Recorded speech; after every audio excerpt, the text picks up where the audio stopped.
Okay, so welcome everyone to the December 9th meeting of the Carver School Committee. If you could please join us all on the Pledge of Allegiance. I pledge allegiance to the flag of the United States of America and to the republic for which it stands, one nation, under God, indivisible, with liberty and justice for all.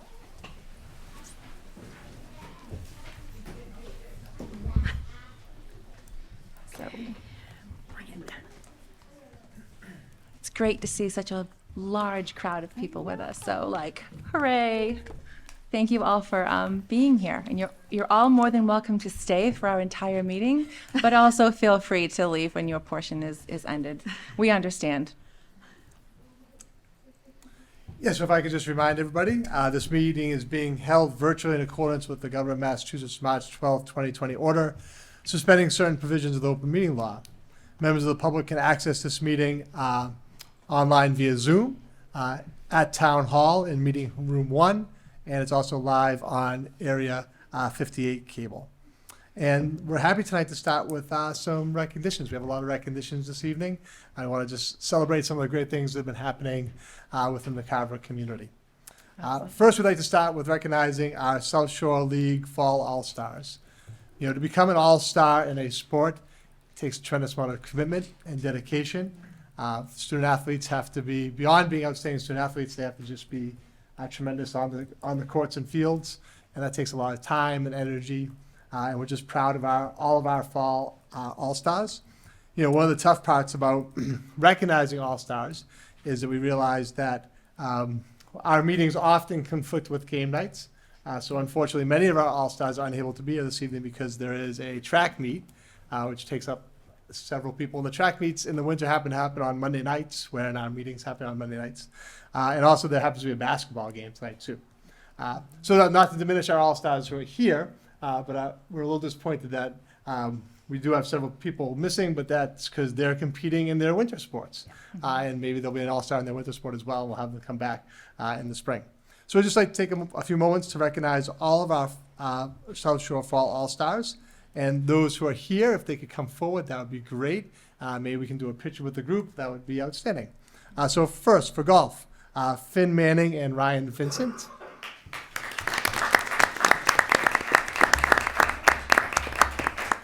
For soccer, Morgan Reed Davis and Avery Craig. I know Avery's here. Avery, come on up.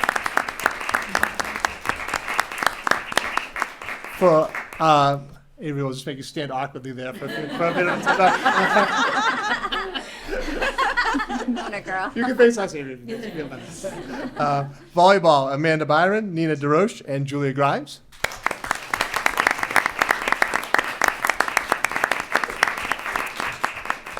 For cheerleading, Elena Thomas.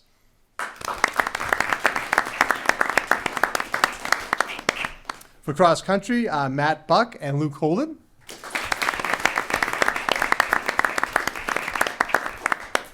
For football, Tyler Lennox, Darian King, and James Callahan.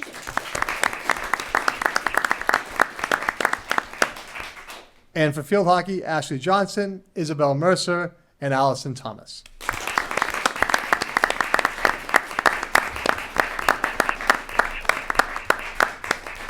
So I don't know if we want to do a picture with the school committee and the group of all-stars we have here. I think that would be very nice. Sure. So we'll invite the school cameras out. Girls, you can go over. Mrs. Rush will take a very nice picture of you. We can shake hands. Congratulations. We're going to make you all speak individually. I'm only joking.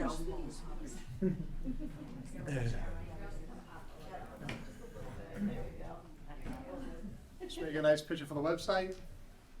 I'm gonna take a couple, okay? Excellent, thank you.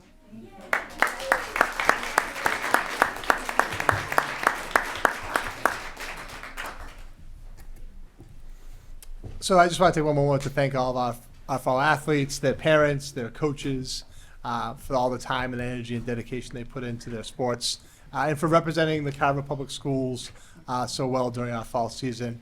And we look to your accomplishments going forward, either in future seasons or in future years. So thank you all for your work. I don't know if Any members of the committee want to add? Again, no pressure, Same. putting you on the spot for Right? next speech. Thank you for all of your efforts. Thank you for working so hard. I know it's not easy to be an athlete in high school, and to be an all-star is an incredible accomplishment. So I hope that you're all very proud of yourself. So thank you for celebrating with us tonight, and we look forward to hearing more of what you accomplish in the upcoming season. So thank you so much. All right, thank you very much.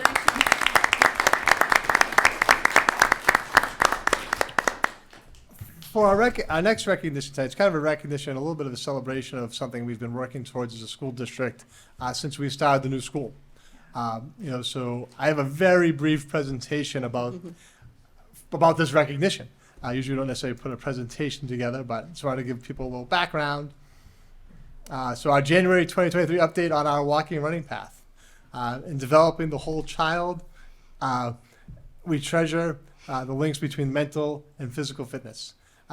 And at the old elementary school, we used to have a walking running path. And when we built the new elementary school and took the building down, that path was eliminated. So it became one of our goals was to build a new walking running path at the current new elementary school. And really, we've looked at it. We originally were talking about putting it into the original project, and it became a little bit cost prohibitive. It was value engineered out.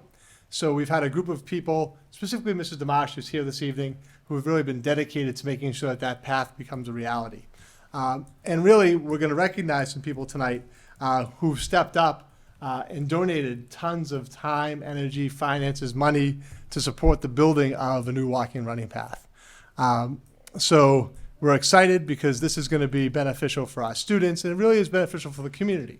The kids are going to get to use it during the school day, during gym classes, during our walking and running group, the Coyote Fit Club, but also this path will be open to the community as a whole during athletic events that are held at the elementary school.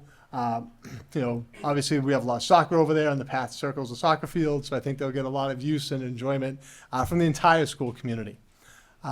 So we had a ribbon cutting on December 22nd as part of our jingle jog. And I think there's a very short video of the ribbon cutting. And Benzie's there. Benzie was in attendance in his holiday outfit. It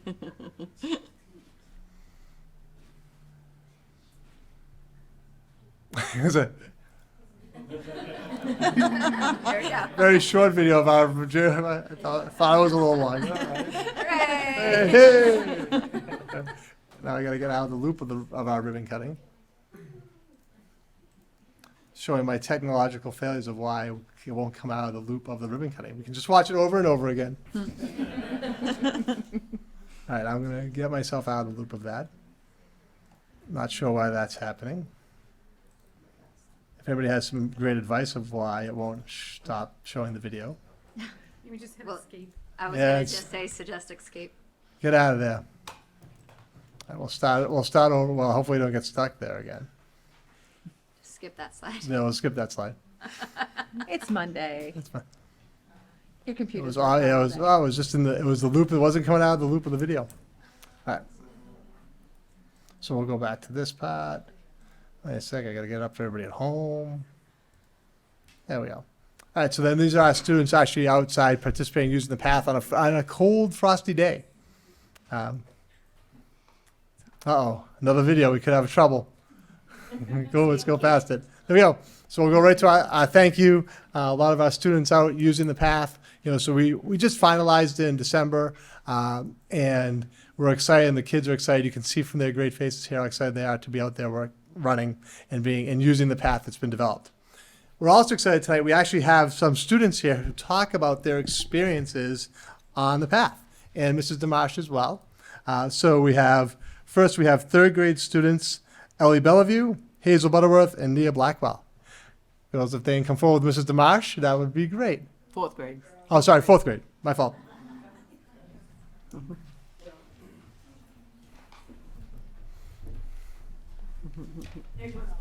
right, that's fine.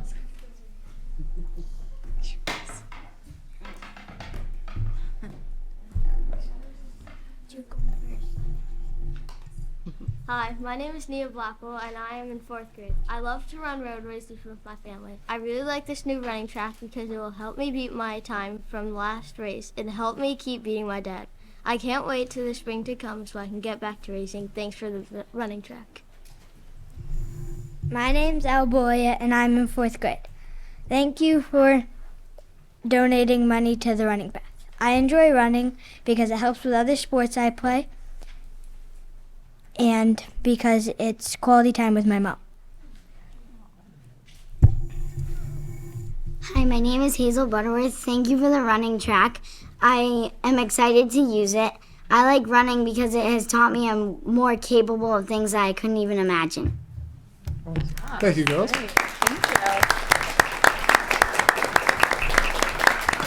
And Say one thing about them. absolutely, Renee. So asked these 3 girls because they just recently did the Thanksgiving race in Plymouth and took 3 out of the top 4 spots. Nice. Great.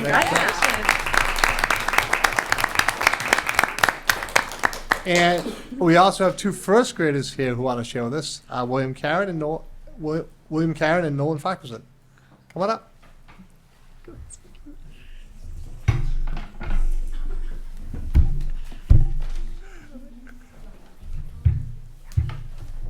Here, I got Yeah.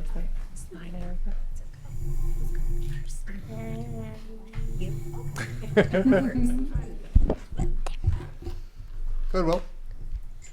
So, my name is Will Karen, and one day after school, I rode my bike on the path, and it's pretty good for biking. Awesome.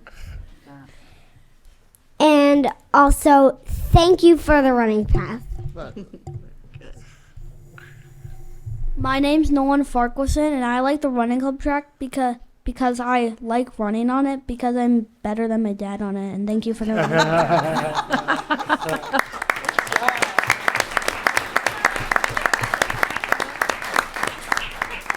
Thank you, Will and Nolan. That is Thanks for great. sharing. Thank you so much. So we were looking at different options in terms of funding and getting the walking running path done, and we had a range of estimates in terms of what the cost would be to create such a path. When we originally did the building, we got an original estimate that it would be close to $90,000 in expenses to get all the materials, to have the work done, and then we began doing some fundraising in the community, and then really through the work of Dave Siedentoff. We reached out and we were able to get some donations specifically from 2 companies. So there's two companies and some individuals we want to recognize tonight who really ended up donating almost all of the work for the walking running path. So a project that was going to be estimated at $90,000 project really pretty much happened for free because of the work of these companies and these organizations and these individuals. So the people we'd like to recognize this evening are Bob Aronimo from New England Cranberry Corp. Bob, come on up. Bob donated all of the work. He dug the path.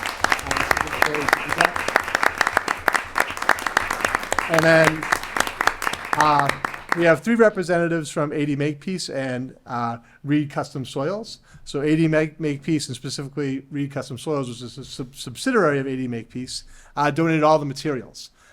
So that was a 100% donation from the corporation. So we'd like to recognize Chris Arati, the Vice President of AD Makepeace Companies and the GM of Reed Custom Soils, Kim Ouellette, the Director of Community Relations from AD Makepeace, and Linda Burke, the Vice President of and Marketing Communications from AD Makepeace. So we do have some recognition for that.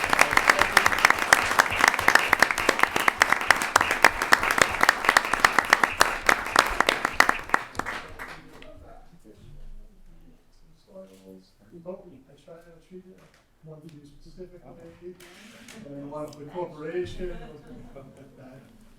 Mr. Arano as well.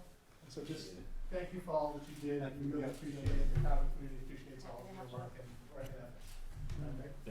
To say, yeah, absolutely. Say whatever you guys want. Yeah, can you just use the microphone so people at home can hear, please? Thank you. This project never would have got done without Dave Seatendorf's crew and also John Woods and Chris Vincent, the DPW. They helped out a lot. So I just want to say thank you to them too. So it wouldn't have got done without them. Great. Thank you very much. Thank you so much. And not to put Chris or anybody from AD Makepeace on the spot, I don't know if there's anything you'd like, I'd like to say. We just thank you for everything you did in terms of the project. coming here tonight not knowing what to expect. The whole reason we do what we do is because of what we just saw. So that's why we do it. And I will say that going forward, if there's any other need, reach out, please. All right. Thank you. Thank you very much. Thank you very much.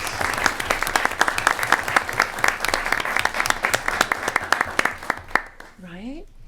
Oh, do we want to do a picture maybe with the, I don't know if you want to do a picture with the kids and the whole group come together? Okay, bring everybody up. Sure, that'd be great. More it's picture night.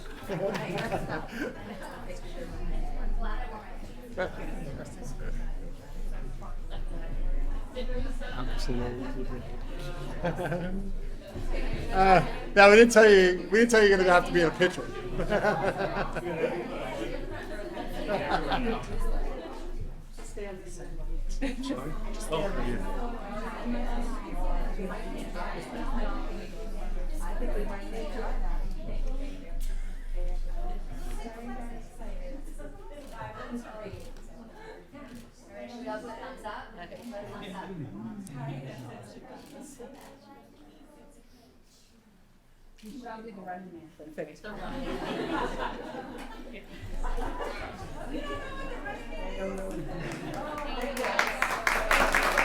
Thank you, man. Have a nice night.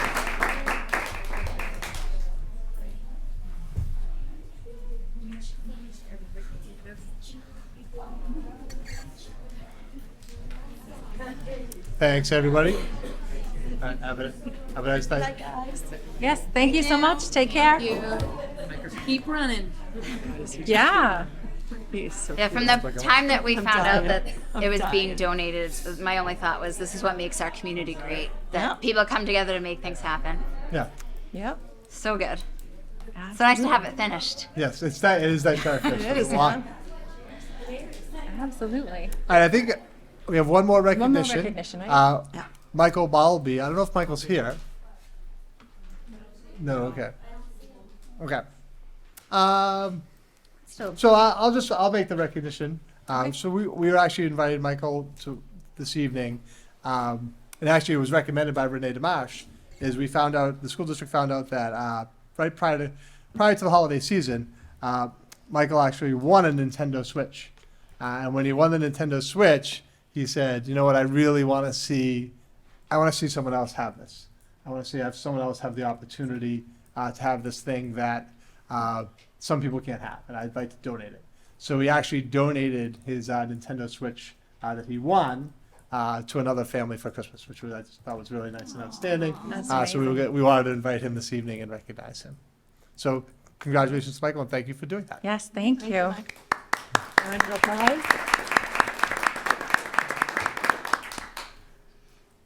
Okay, so that brings us to comments from the EAPC. I believe I saw Tom Pinto was on Zoom.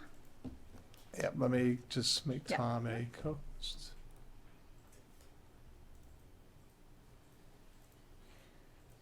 Won't let me use my video.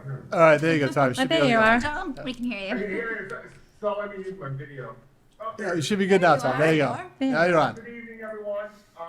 I think recognition is always the toughest thing to follow. You know. Yeah, Tom, we always put you after recognition. That's your spot all the time. Pretty good. But I think I have been inspired by the shooter's paper to use a walking path myself for the New Year. So I just wanted to say, I'll keep it simple today. Happy New Year to everyone. I hope you all had a great holiday with your families. I know we did. It was definitely the year of the dinosaurs. Toys up the Pinto household, and it went by way too fast. Nonetheless, it's been a long day. So I'll let you get on with your meeting. And thanks, everyone. Have a good night. That's it. Thank you All very right, much, thanks, Tom. Tom. Happy New Year. All right, I think at this time, in terms of comments from the general public, we do have a couple of attendees at home. So anybody who's interested in participating, public comment should put their name into the chat at this time. Yes, if there's anyone here that's in the room with us, if you would like to speak, you're more than welcome to. You can simply go up to the microphone and you'll have 3 minutes. If there's anything you'd like to share with us.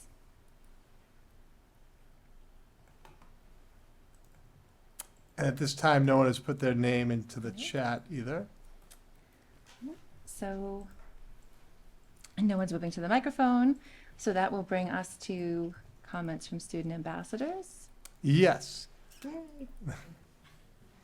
So we're happy to have Aiden Clear and Ella Tulin here with us this evening to present on behalf of our student ambassadors.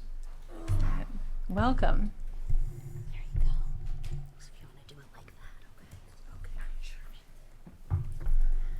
Hold on one second. Hi, I'm Aiden Clear. And I am Ella Tulin. We are student ambassadors from CES, and we want to share some of the great activities happening at our school. Students voted for the movies that would be shown on screen in different places around the school. When families arrived, they received books and could have popcorn and hot cocoa. There was also a raffle for fun prizes. I watched Ratatouille and assisted with handing out hot chocolate. I also helped with hot chocolate. We had a great turnout. Kindergartners enjoyed a delicious Thanksgiving feast that they helped make. What's your favorite part of Thanksgiving dinner? Cranberry sauce is delightful. What do you like? I know it's strange, but I love the olives. Another event we assisted with was Winter Wonderland. I did Pin the Heart on the Grinch. I did the Grinch ring toss. The chorus sang There Was Hot Cocoa, a store run by the PTO. Don't forget Santa and Mrs. Claus came. What more could you want? It was quite the evening. Families came to watch the first graders at their 'Twas the Night Before Christmas concert. Many songs were sung like Dreidel, Dreidel, Dreidel, and We Wish You a Merry Christmas. All the kids could perform in their pajamas. The chorus performed at the Council on Aging. Music makes everybody happy. I'm not in chorus, but I like listening to songs. Everybody loves a good field trip. Carver Elementary got into the holiday spirit with fun festivities. Grinch Day in kindergarten, holidays around the world, Polar Express. The halls were decorated. Benzie dressed like Santa, too. He barks, but he doesn't say ho ho ho. That would be strange. Mr. Howard led the band, and Mrs. Cramp led the chorus in the holiday concert. Beginner band played Jingle Bells, and there was solos and small groups featured. The chorus sang holiday songs. Ella rocked the trombone. Thanks, Aiden. Do you like to run, Aiden? Only when it's nice outside. We did have good weather for the jingle jog. Students ran the new running path for our jingle jog on the half day before winter break. Today, students wore blue to celebrate National Law Enforcement Day. Here is a picture of Officer Wall with a kindergarten student dressed like an officer. Thank you to all our Carver police officers. You are appreciated for what you do.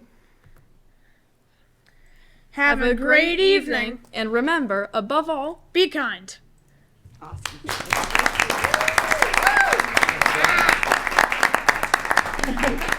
Ella, thank you very much.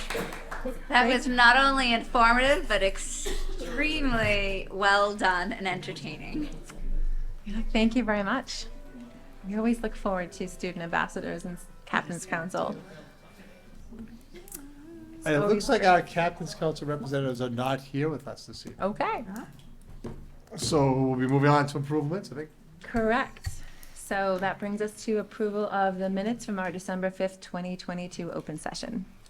I'll make a motion to approve the minutes from our December 5th, 2022 session. I'll second.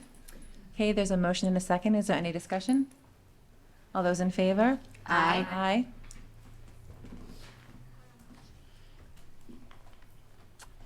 And that brings us to communications.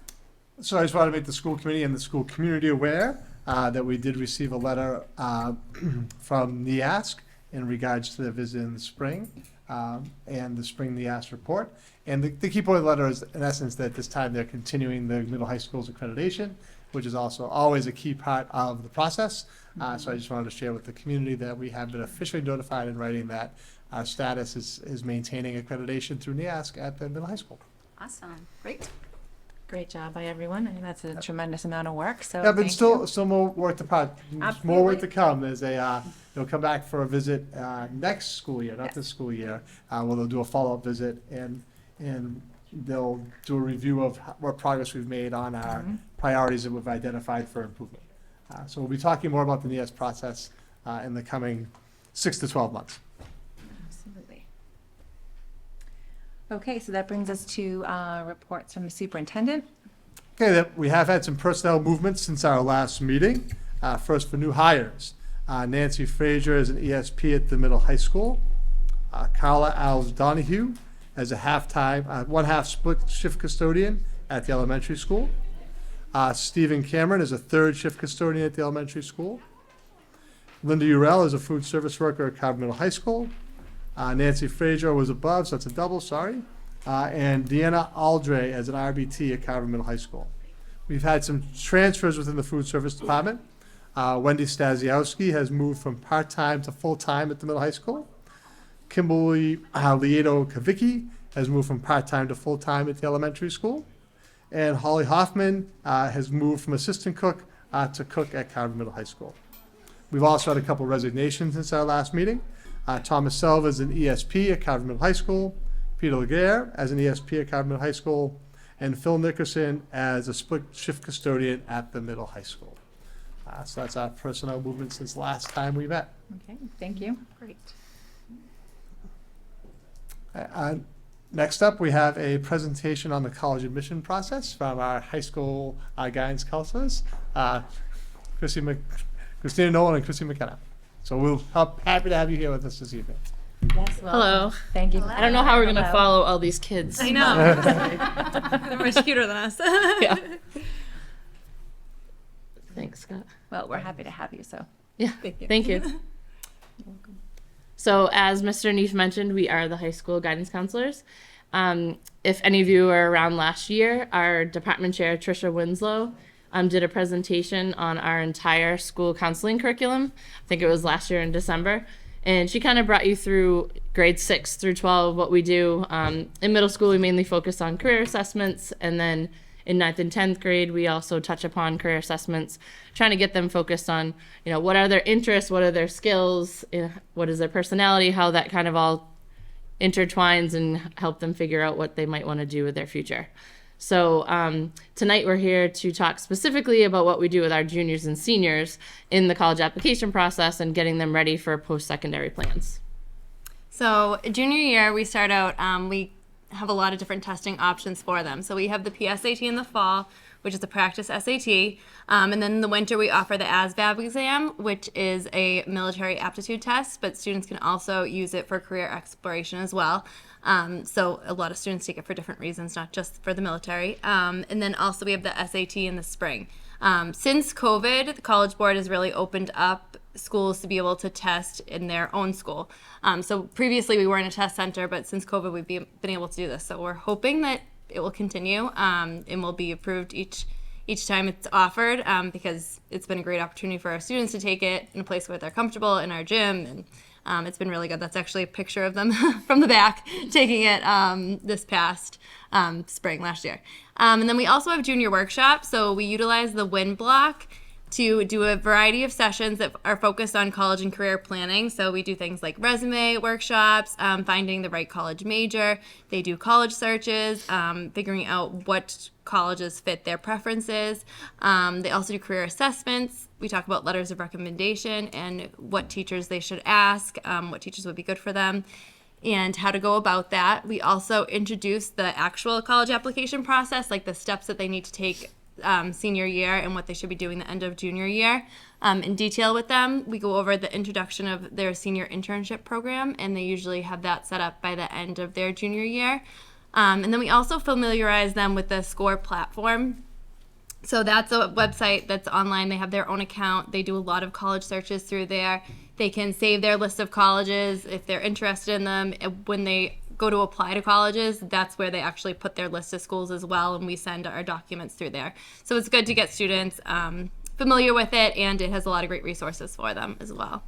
In the spring and towards the end of the year, we meet with them individually to plan their senior year schedule and talk about their individual plans. So at that point, they can ask us specific questions as far as their major goes, or what colleges they're thinking of applying to, or if they're going into a trade. We talk to them about that. Same thing with military, all depending on what their plan is. And we really meet with them as many times as they, want to meet with us. So we're happy to answer whatever questions they have. But during that junior workshop sessions that we offer through second semester, they get a lot of questions answered through that. So we feel like they get a lot out of that. Also, during junior year, we like to take a field trip specifically to a four-year college or university, just so they can get a sense of what college life is like, talk to actual college students, get a tour. We've been going to Bridgewater State University the past few years. We also try to take them to the National College Fair, which in the past has been in Boston. Lucky for us, it was actually at Bridgewater State this past year. So that was some students that we had taken to the college fair. They got to meet with a lot of different college representatives from admissions, visit a lot of booths, and also get a campus tour. In addition to that, we encourage them to visit schools on their own. A lot of students will wait till the summer, but we really encourage them to do it throughout the school year, just because it's nice to see campus alive with students there in session. Sometimes they can visit and actually go to a class with students. So they can get 2 excused absences their junior year and their senior year to visit college campuses. In addition, we encourage them to go April vacation or February, but we know sometimes family vacations are already planned. We also do a junior parent night. Parent and guardians are invited with their junior, usually in May, to do a parent night. And during that parent night, we share all the information we've been doing with them through the junior workshop. We also provide them with financial aid information. We bring our other counselor, Tammy Miller, who's our career counselor, who does the internship program, but she's also had 2 students graduate through high school and go to college. So she's a professional in that area of being a parent too of kids who've gone through college. So she has a lot of information to share, and we talk about just the entire application process. We provide you with paperwork, and it's a good night for families because we know for some families this is their first student going through the application process, and it can be very overwhelming. So we really help guide you guys through that every step of the way. So senior year, we start out right in August with them before school even starts. We have a college application boot camp. And I think we've been running it maybe about like 5 or 6 years now. So students come in, it's usually like 3 hours, and we actually start the whole application process with them. A lot of them leave with the Common App or one of their applications already filled out. They really go through and solidify their list. We can help answer any questions with them. They go in and formally request their letters in that score account that I was talking about earlier. And then we also invite an English teacher to come. So we break them up into groups. Some students may just be starting to think about their college essay, while others may already have it written. So we break them up into different groups, and they'll meet with the English teacher and kind of go over those things and finalize their essay as well. So students have gotten a lot out of it. The students who go to it are like really happy to just have that process started. And they're, before school starts too. So they're one less thing to juggle once they get back to school. We also do on-the-spot admissions. We just started joining Bridgewater State into this year, but we've done it with Massasoit Community College for a number of years now. So what happens with this is admissions representatives from those schools come in and they meet with students and they can give them an on-the-spot acceptance. So it's a great opportunity for students to ask their own questions to the admissions counselors. So it's, as much as it is an interview for them, they can interview the school as well. And it's a no strings attached kind of thing, so they can still keep their options open. There's no commitment with it. But one of the picture on the right there is students who did the Bridgewater State on-the-spot admissions this year. And that does have to be students who are applying early action. So we have had more students apply since then. But it was a great experience for them. And then we're doing the Massasoit on-the-spot admissions in March, so they'll be coming then. And out of those 13 kids who applied to Bridgewater on the spot, 10 of them were accepted into the honors program that day. So it was a pretty exciting day. Yep. That's amazing. That's awesome. And then before Christmas break, we had a day for students who are applying to Massasoit to come down, and we filled out the application with them. That one's a little bit shorter, so we were able to get it done in a short time frame with them, but it was great just to have them get the application in and done and be ready for that on-the-spot admission date. And then we also have the SAT school day for seniors. So we offer junior year and senior year. But senior year is in the fall. In October, they take that. Colleges typically recommend to take it twice because students usually do better the second time, especially with some of the SAT prep that they have out there through College Board. So hopefully we'll be offering that again. And then once they're here for senior year, we do individual meetings just like junior year, but it's way more in depth. And sometimes parents join, sometimes it's a call with parents, but we provide them with a lot of paperwork. We take them step by step. Mrs. Nolan and I are big into checklists, so we make checklists no matter what their plans are. That's those lime green papers over there. So whatever their plan is, we have a checklist for it. What paperwork they need to do, what they need to hit for deadlines. It's also a good thing they can bring home to their parents. Like, see, I have done some stuff in the application process. We have, I don't know if it's because of the boot camp or what, we had almost over half of our seniors this year apply to at least one college by November 15th this year. So that's a huge number. So it's a lot of individual meetings, and then they just keep coming. So we're still meeting with students who already applied to college and are still applying to some. We're meeting with some who haven't started the process yet. Everyone's kind of at a different place, but we meet with all of them. We send out everything to parents. We know seniors and all students don't always share with their parents, so anything we do with them, we do send home through email and let the parents know what is happening. We think that's really important, but we will meet with seniors as many times as they need to, and sometimes it's a quick 5 minutes, like, I don't know how to fill out this page, or it's tell me what I'm supposed to do next. I mean, all the way to, can you push submit with me? Yep. So we have a really fun time. I love college application season, and it really is all year, but we provide financial aid mostly through email. Sometimes we pair up with Middleborough for financial aid nights, and then I thought you were saying you actually gave them financial aid. yeah, it depends on what my wallet. I was like, I didn't know that. I didn't know you guys would give money.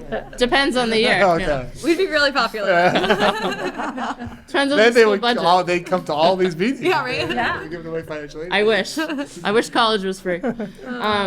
But yeah, so we just provide them with a lot of information and just continue to help them throughout senior year. So the process really has shifted though in terms of happening earlier. Yes. Yeah. and Way so- more Every students are year applying. we Right. have more and more students and, apply early. You know, anecdotally, my oldest daughter, who's 25, she did not apply early any place because that's just not. Literally that long ago, you didn't really do that unless you were like really focused on a particular school. Yep. And now my son, who's a senior this year, applied early for all the schools he applied for because that's what you do now. It's kind of like the expectation. So it really has last 5 to 10 years. It's really shifted. And a lot of schools now will get back to you prior to Christmas vacation, which is very exciting.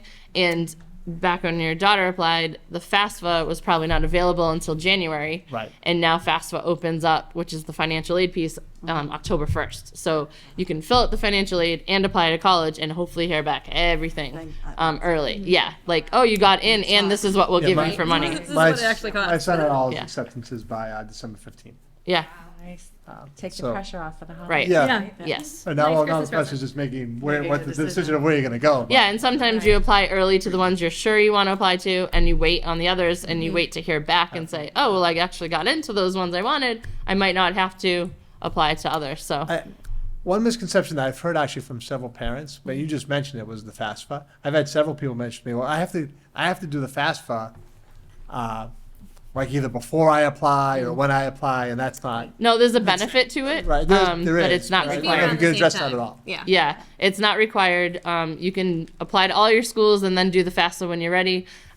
It's based on your taxes from the previous year, so you don't have to wait till you're done with this year's taxes. But it is beneficial in the sense that some schools will return your decision along with your financial aid package, but not all do that either, because admissions and financial aid are two different offices. So And all schools have different deadlines for different Yeah. things. So we always say, check your deadlines, check them. So. yeah. And then sometimes we do extra things. Yeah, so these are the additional events and presentations that we just do. And a lot of times we offer for grades 9 through 12, but typically it ends up being like the seniors who are really then now thinking about it. So this year we had Mass Maritime come in and do a visit and presentation.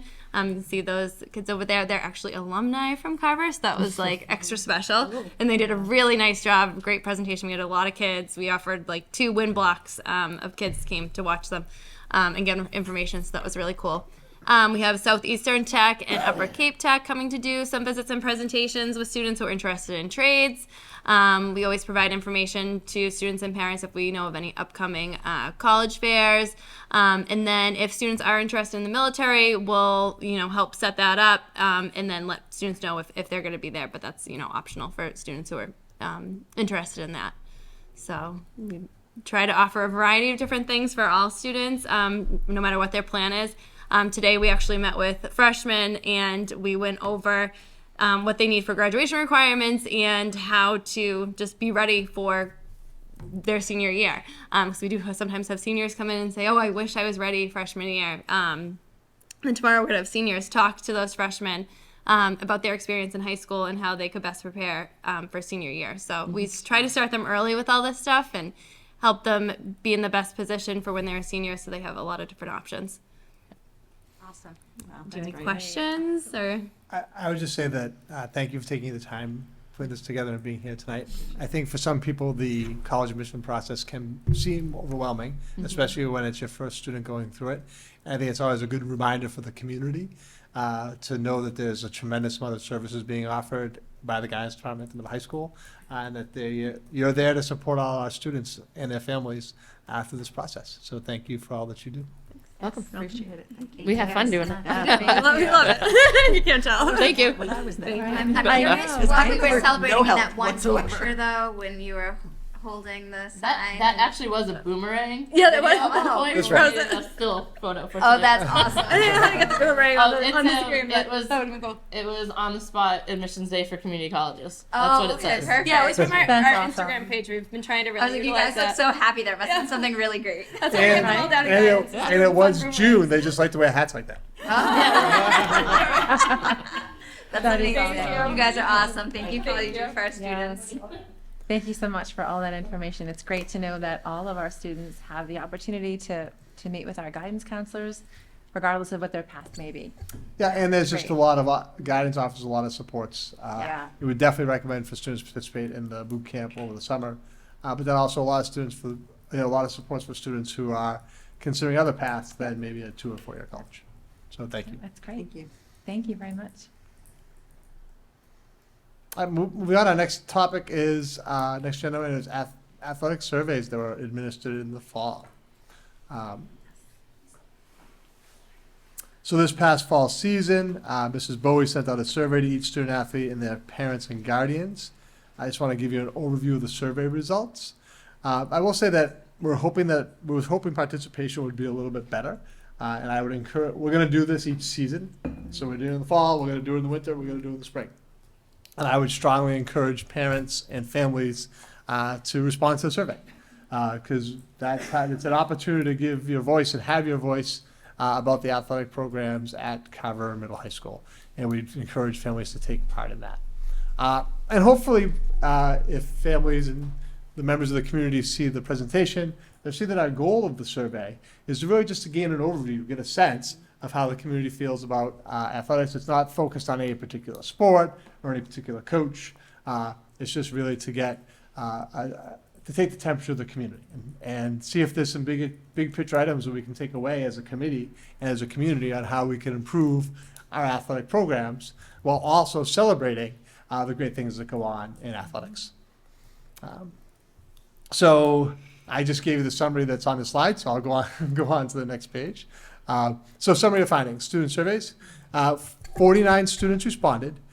We did have student responses representing every team, and we also had student responses representing every grade level from 7 through 12 within the 49. So general feelings, 84% responded that their coach communicated effectively with them. 81% responded that they have pride in their team. 90% responded that their coach was dedicated to the players / the team.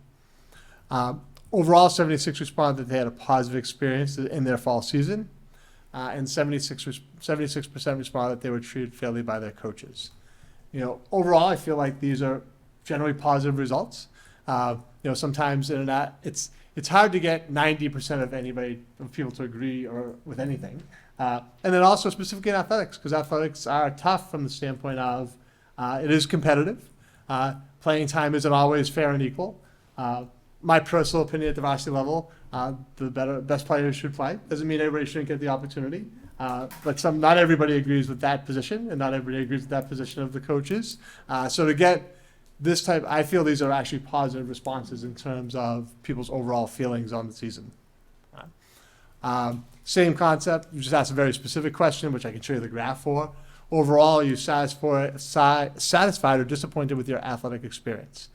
So we had 78, 79% of our students respond that they were either very satisfied or satisfied, and a very small percentage, I believe it was a little more than 1%, responded that they were very disappointed with their overall experience.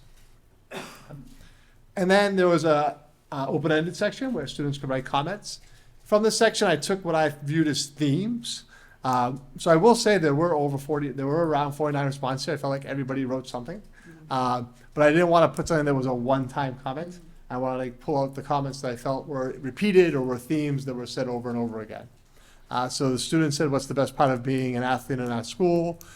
Being with their friends, the bond of being on a team.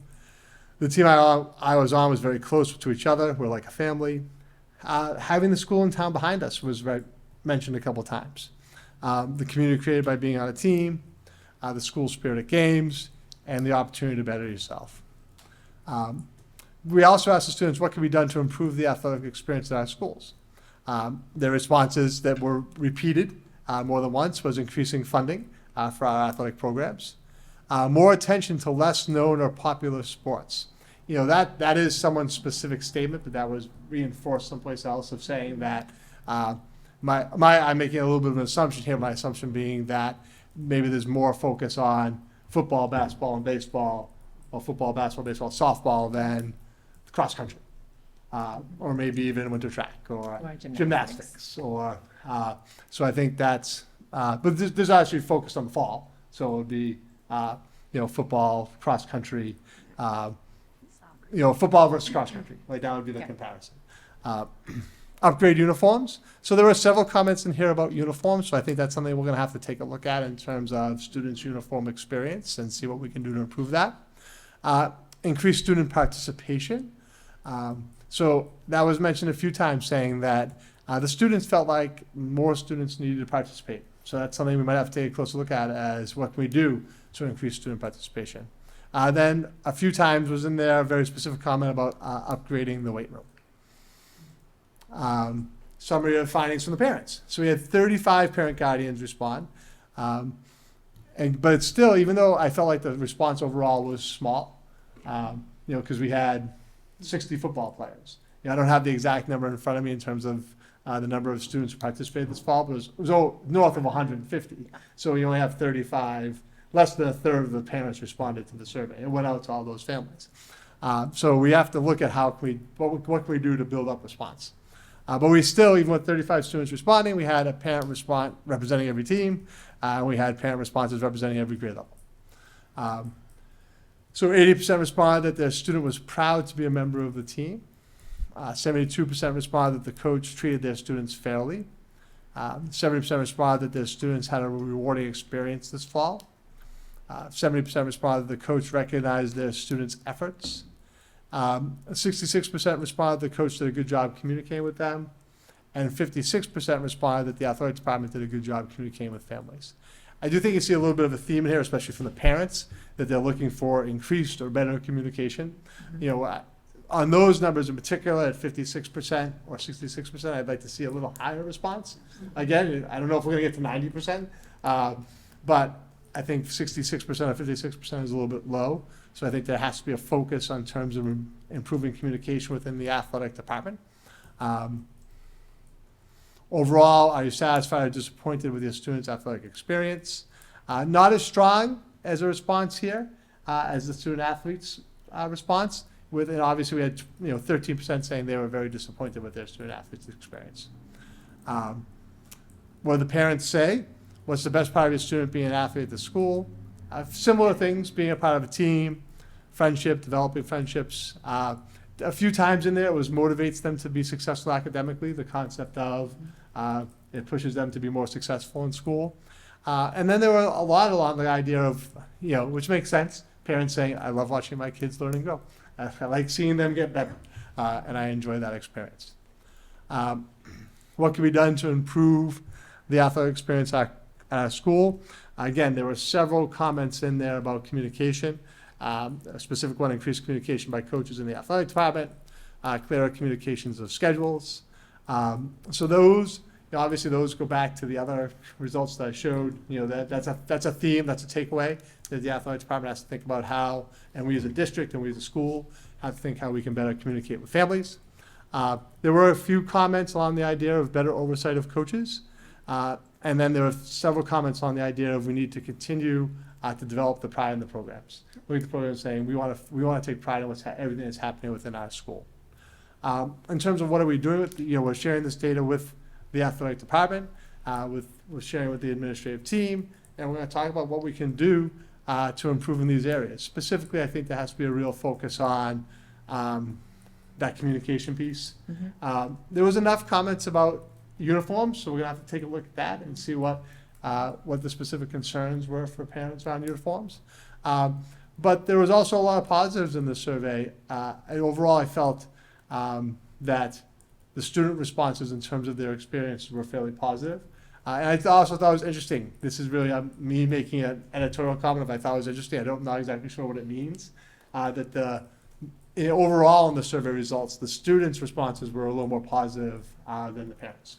And we'll be interested to see if that trend continues as we look at the surveys from the winter season and from the spring season.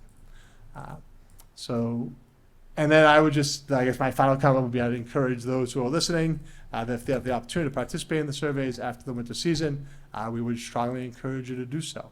I do know that there was definitely a concern expressed to me by some parents and some students that the survey wasn't anonymous. I'm not sure what happened. There was a very short period of time where the survey was collecting email addresses. And the interesting part was really only for a short period of time. When you look at the responses, you can see that it collected email addresses. And the only one who looked at the actual overall responses, I'll be very direct, was me.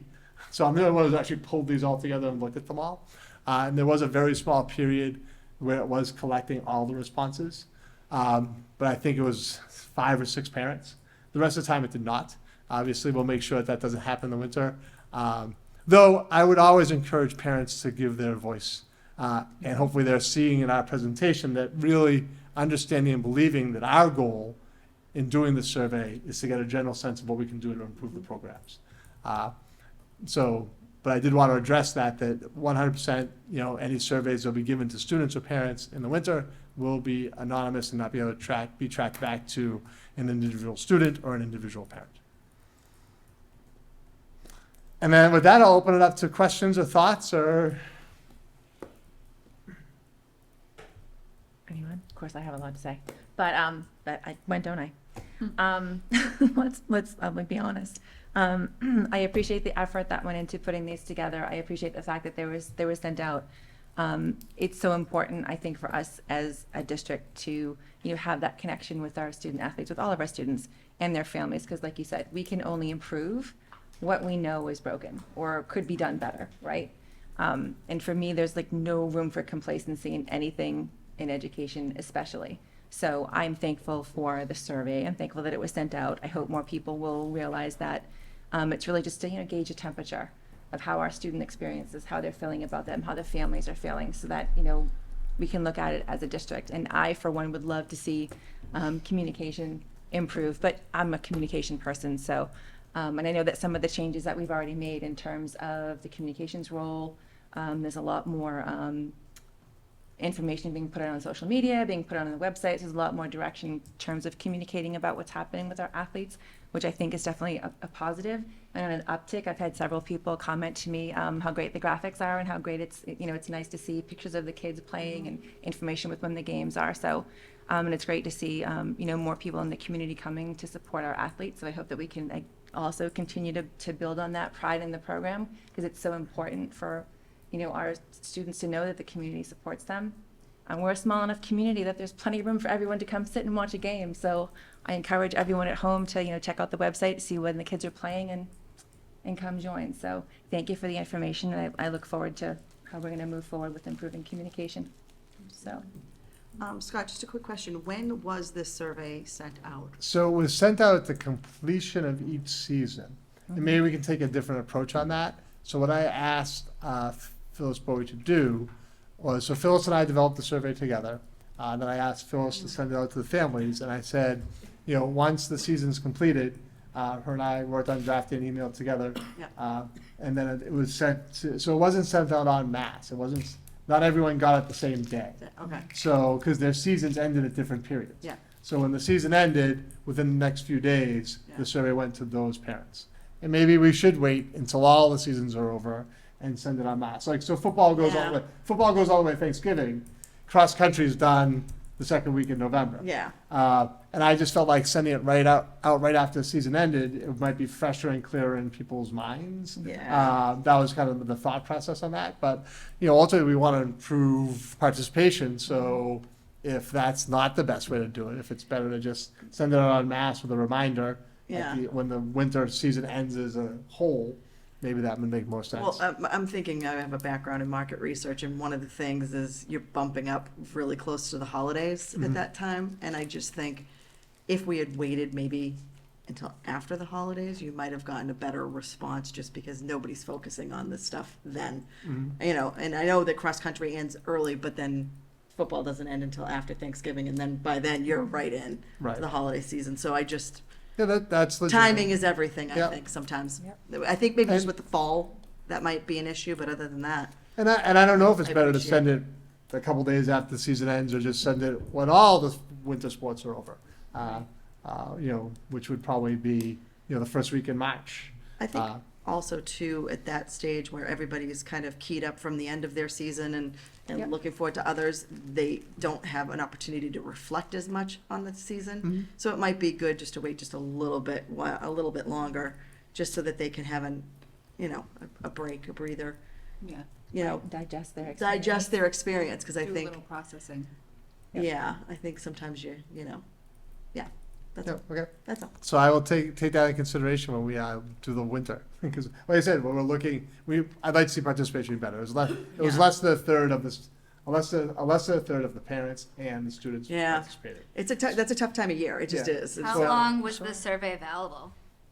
As long as They wanted. they could, honestly, Could somebody still submit a no, response? So you closed it? I did close it down, but it was open for a long time. Yeah. Okay. So Was it was, there many reminders? yeah, it was open till at least Christmas. Okay. Well, Uh, who cares? Colleen, I don't know how many reminders were sent out, so I don't know if there was a consistent reminder of, hey, can you do this again? So that's also fair. Could we have done more follow-up and say, hey, we only have a third of parents who've completed the survey. We'd love to hear your input.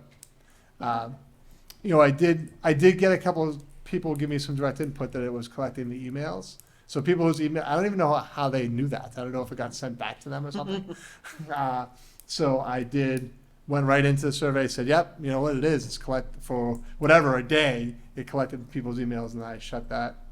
The weird part was, it didn't collect their emails for a couple days, and then it was just like 5 people that collected their emails, 6 people, and then it stopped, and I went and shut it off. So somehow it got turned back on. I'm not exactly sure how that happened, to collect people's emails.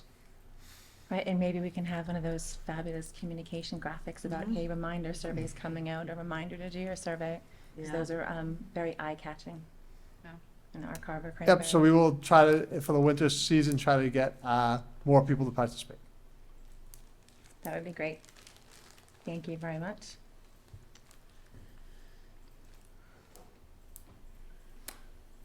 All right, so we ready to move on? Yes, I Okay. think so, everybody. So elementary school technology and book collection presentation. So Jane Kent is unable to join us tonight, but being the technology person, she said, I will put a video together for you. So Jane has put a video together for us. Great. So I will show Jane's video, and then we can take questions or thoughts. And Monday nights in general are difficult for Jane. She has another responsibility that so it was like she couldn't make this meeting in general, so I can't make Monday nights in general. Right. But we did want to give you an update in terms of, we've been going through this process of looking at all the curriculums for our different, really all of our programs over the last couple of years. And then this year, we've been focusing on the Allied Arts programs at the elementary school. And I'm sorry for those at home, because we don't always do a great job of getting the sound at home on videos. Specialist at Carver Elementary School. My apologies for not presenting this in person this evening, but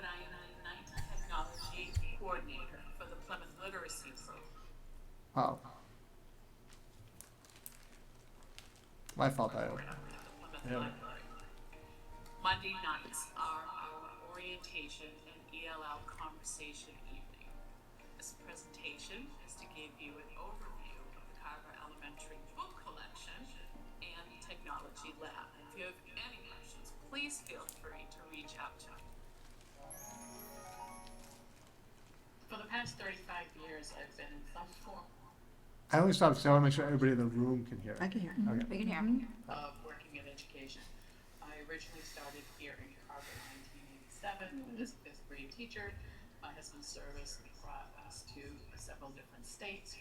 We returned in 1996 to Massachusetts, and I was rehired at the Carver Elementary School. And I became a sixth grade teacher, fourth grade, third grade, fifth grade, and then in 2015, Mrs. Myestis asked if I would like to be in the library, maybe a specialist and technology teacher, and that's when my journey with this position began. Let's begin with the book collection. The Carver Elementary Library, or what we fondly call the Coyote Book Collection, when we first moved into this new building, had roughly a collection of over 18,000 books. Our collection currently fluctuates between 17,500 and 18,000 per. And the numbers fluctuate due to books that do not get returned. Also, we have a weeding process that occurs when books are taken out of circulation due to age, due to contents obsolete, or wear and tear. Mr. Thompson currently works with me to run the book collection. He's in charge of circulation, upkeep of the space, and the collection itself, and he also teaches the students directly. The curriculum I've been developing is based on the Massachusetts Library Association standards and the National School Library standards. The curriculum covers students from grades kindergarten through grade 5, and I hope to have the final scope and sequence completed by the end of this school year as part of my professional development. During the pandemic, Mr. Thompson, with help from myself, were able to genreify the library. What that means is that in each section, fiction, nonfiction, easy, and paperbacks, the books are organized first by genre type. An example would be in nonfiction. There's a large animal section, and within that, books are organized first by animal, then alphabetical, and finally by the decimal system. We have found that by genreifying, our students at our age levels are able to find the books they are most interested in reading easily. Everything is labeled above the shelves and on the shelves themselves. The reason for this change was that we saw that the book collection was the one dedicated spot in the entire building, specifically to the love of reading. And we wanted to make the ability for students to pick that right book, or that one book that could capture their imagination easy to find. We choose books to add to our collection based on student interest, classroom and teacher needs, as well as making sure that every student in our school is represented. We choose books that are appropriate reading levels for the population of our students.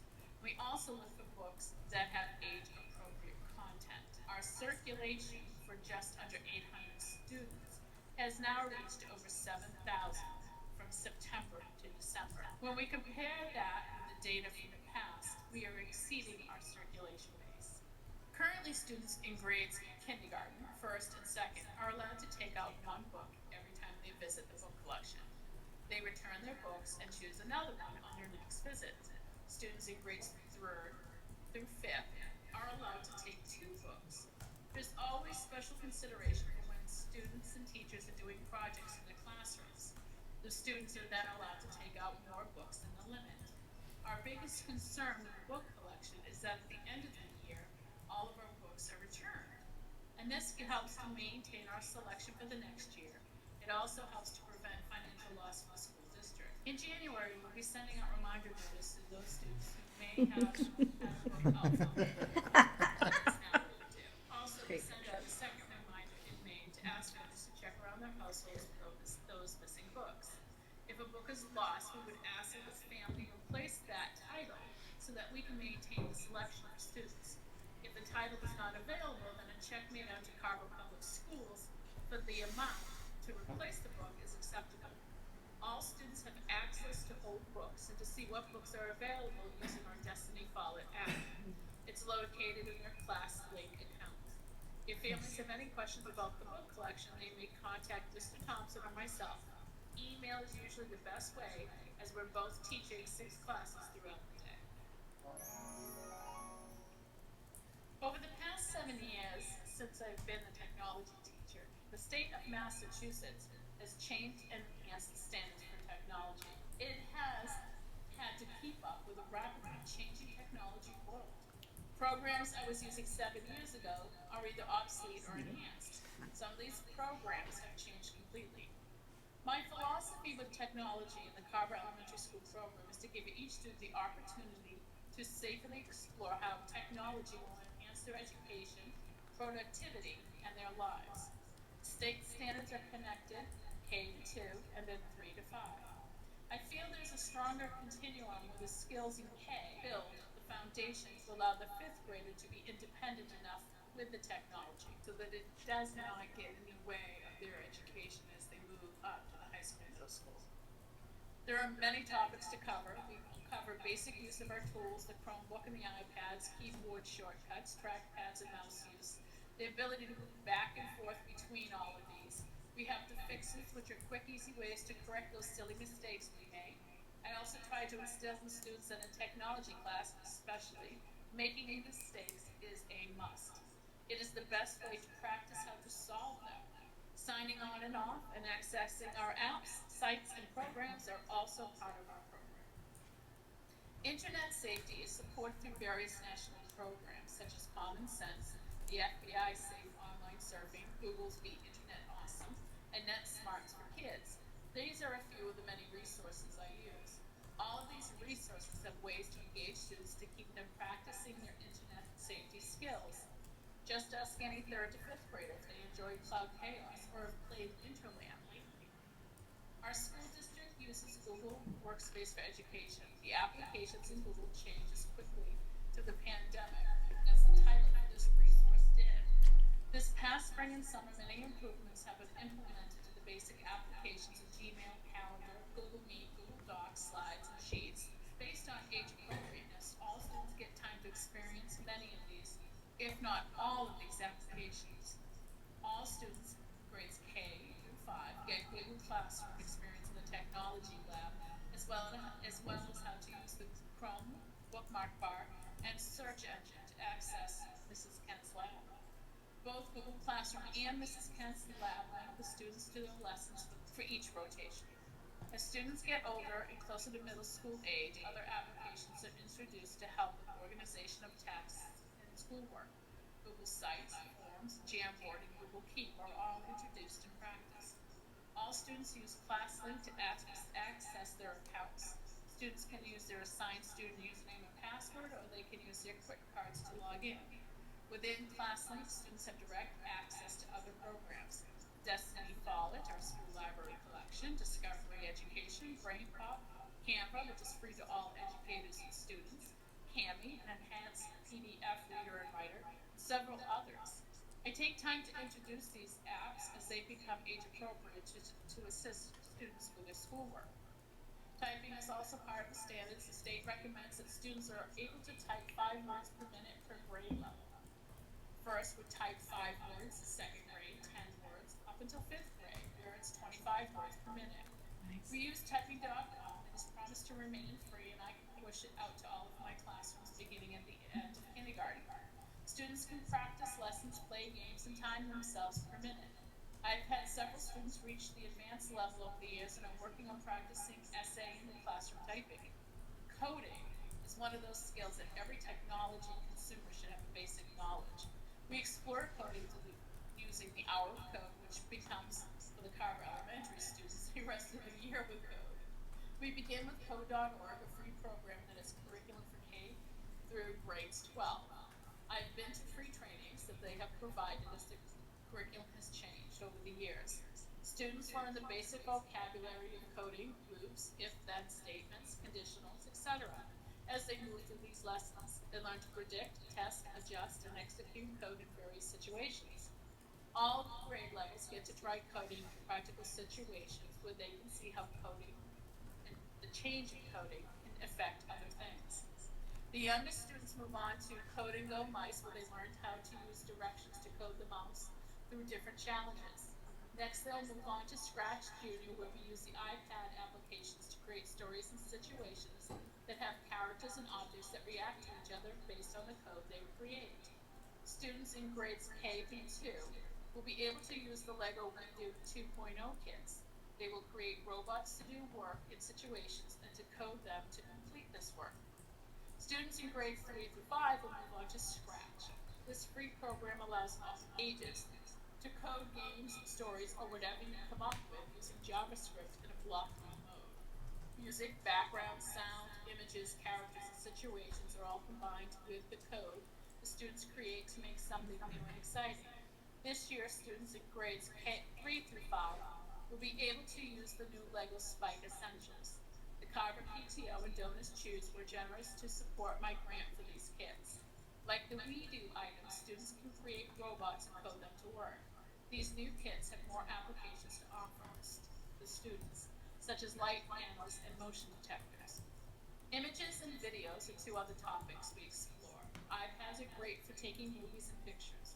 Students learn about respecting others' privacy and getting permission before they take that picture. All of the students get to use green screen to create their own special effects, and as the program do, they make many movies. Students in grade 5 will get basic training on movie video, as this program is also available at the middle high school. Augmented reality is already also explored. The younger students will use Carver to color images to make them come alive. All of the students will use the Google Animal Search to put the lifelike animals into the technology lab. Did you know there was a lion hiding in Mrs. Ken's lab? The kids do. A few years ago, I obtained a Donors Choose grant with the help of several people in the Carver PTO for 30 virtual Google Expedition glasses and phones. During the pandemic, the Expedition app was discontinued. At this time, there are several apps to replace the Expedition, but there's also at least one free one that may be as robust. Currently, I'm exploring how to get that app on their phones and try out the programs they have. If this program works well, the next step is to get the tools to make our own 360 panoramic virtual realities.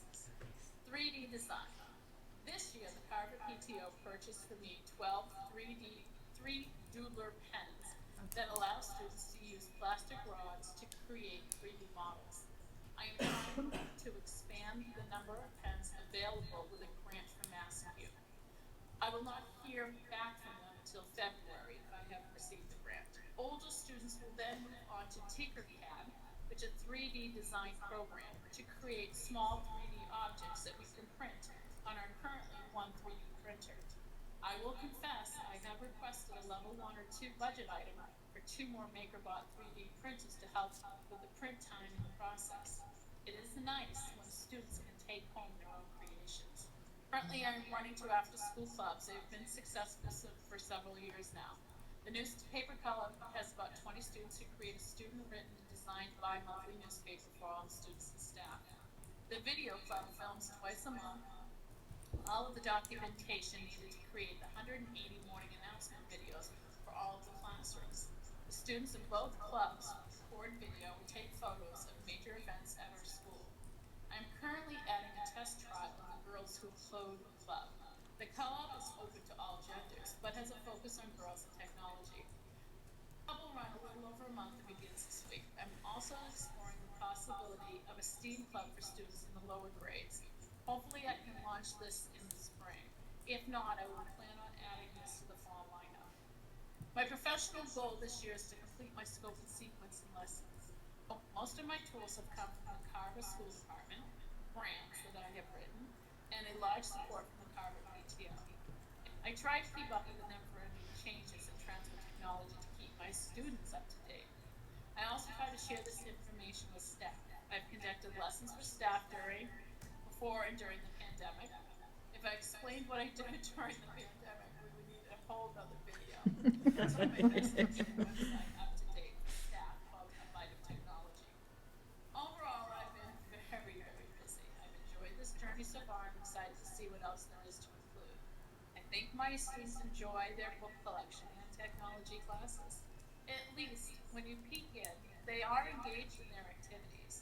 We we all know when they are engaged, they are making new connections. Thank you for allowing me to share. Very nice, Jane. Even though it's a video, that was excellent. That was Anybody have any questions for Jane? Yeah, can I come take a couple of lessons? Yeah. Her lab looks I like could- my house, so. I can use some Google shortcuts.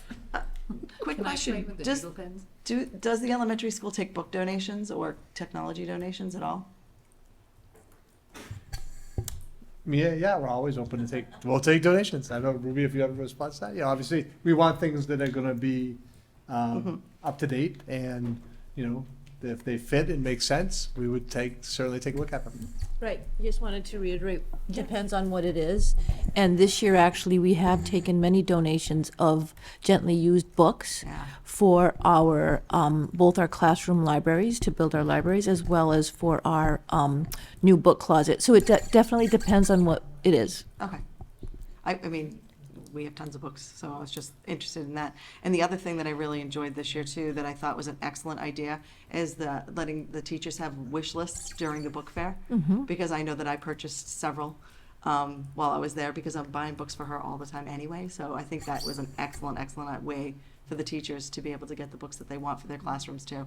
Yeah, So it's awesome. Very impressive. Yeah, I loved it. Scholastic has been doing that for a few years, as far as I can remember. But it's nice to be able to create your wish list and then actually get it at the end of the day. I don't know if maybe it was where it was placed this year that I noticed it more, but it was like right in the beginning when you walked in, they had it looked like a kiosk, and I thought that was excellent. It was very well placed and very well attended, I think, too, actually, because I was able to pick a few, which was Good. nice. I'll let the PTO know Yeah. that was a good placement for just to get attention and for people to know about it.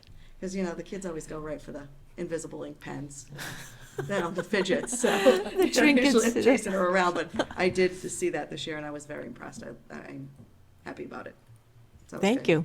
Thank you. Great, thank you. That was a great presentation. Okay, so now we're all smiley, and now we're gonna go Ready into the for budget. budget. So another hard act to follow, Ron, but we're thankful that you're here. We're thankful for your presentation, so take it away. Well, thank you, everybody. Yeah, that's hard to follow for sure. You've got in front of you the presentation for your preliminary FY24 operating budget. And what I might do is just start off with a slide that gives you just an orientation to what we're going to go through.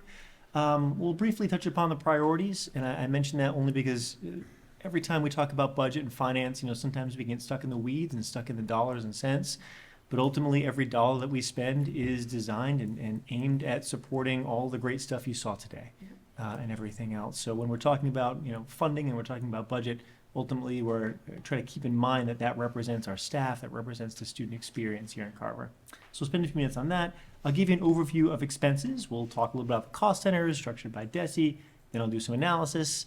We'll do the similar process with revenues. We'll give you an overview of where we stand right now for 24, do some analysis, and we'll wrap it up with just the next steps summary.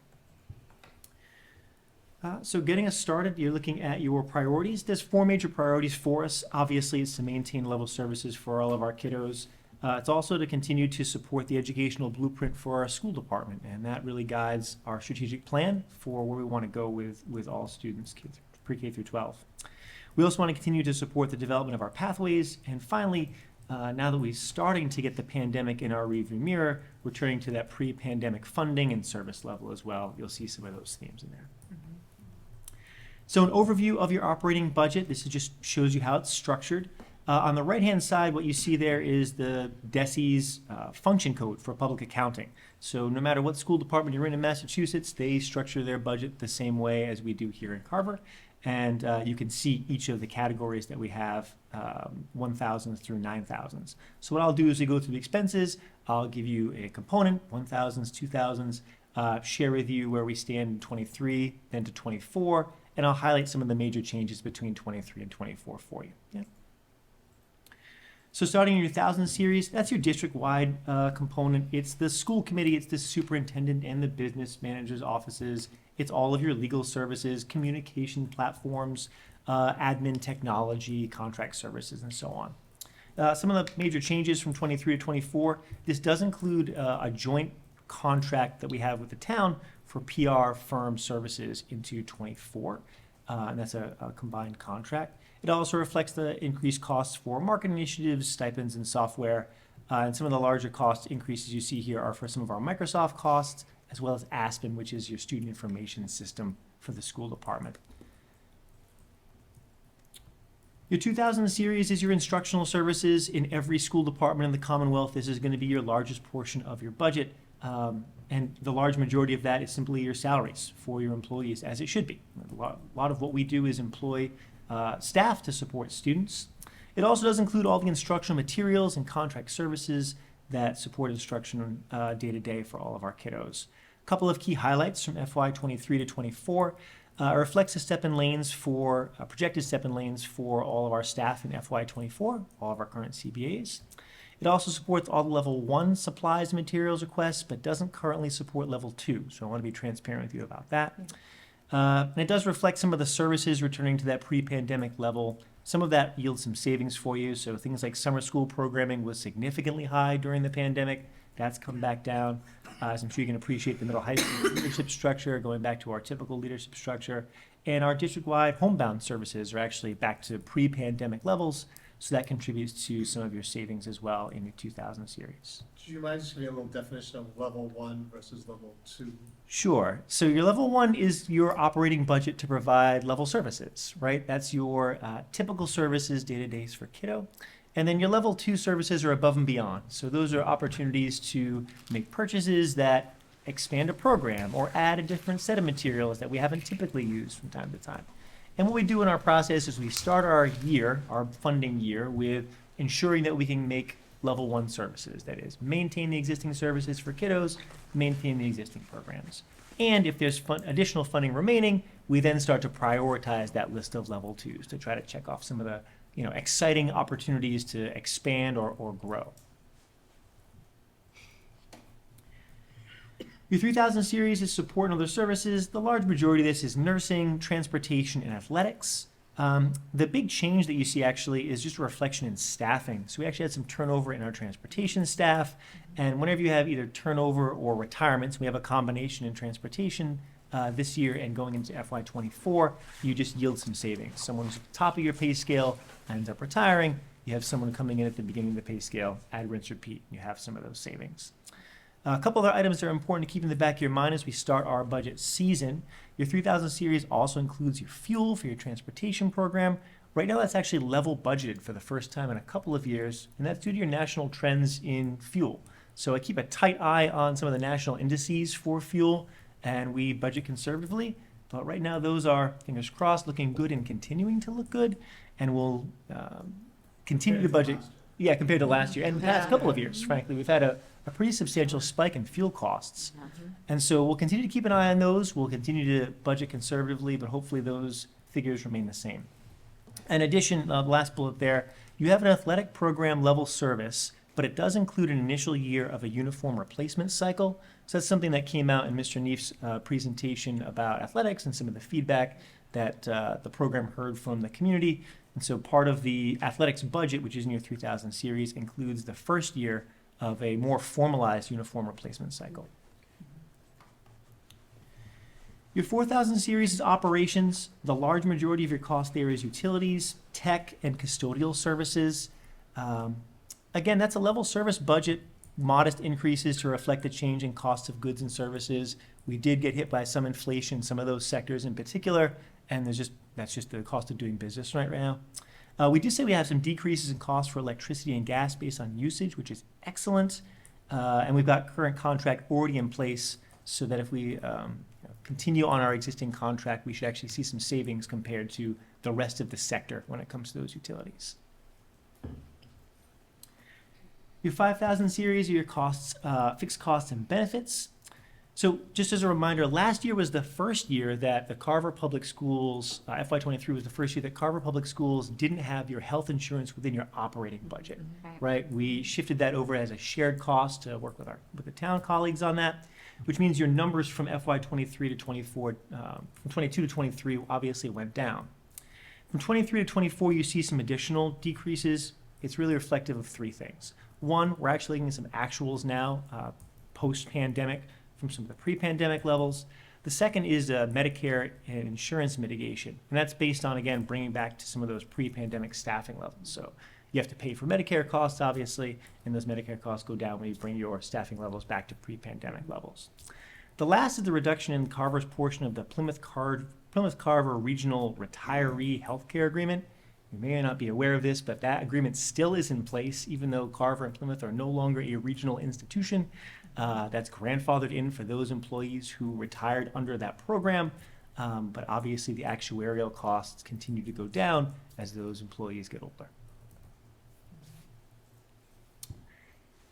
Your last series is your 9,000 series. That's your tuitions, your out of district. This is the one we really want to spend some time on today, and we plan to keep a close eye on over the next couple of weeks as we get to our February 1st deadline.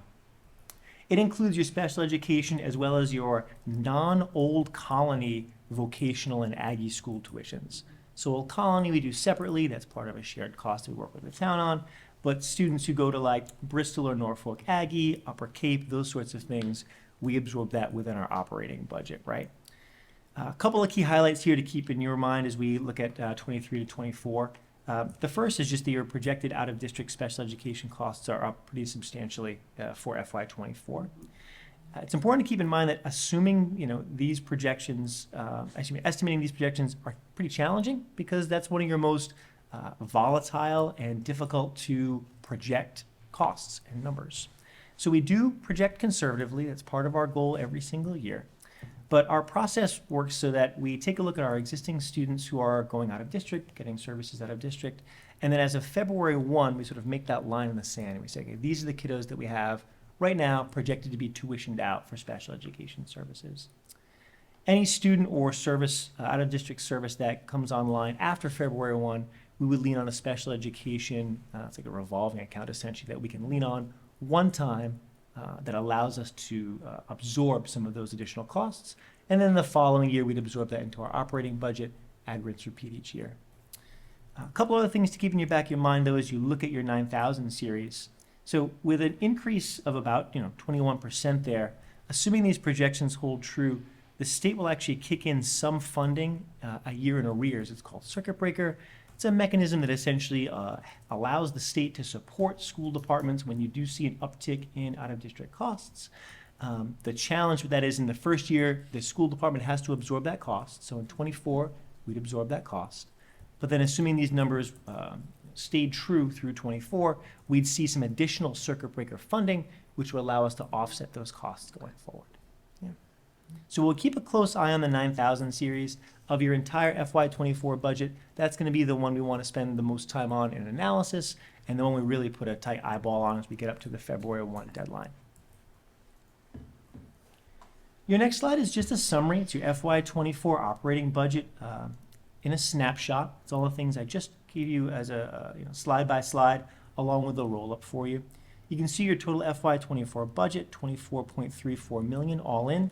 That's prior to any budget offsets, though. So that's your total actual cost of doing business of operating your school department for every child, up about 2.7% from FY23.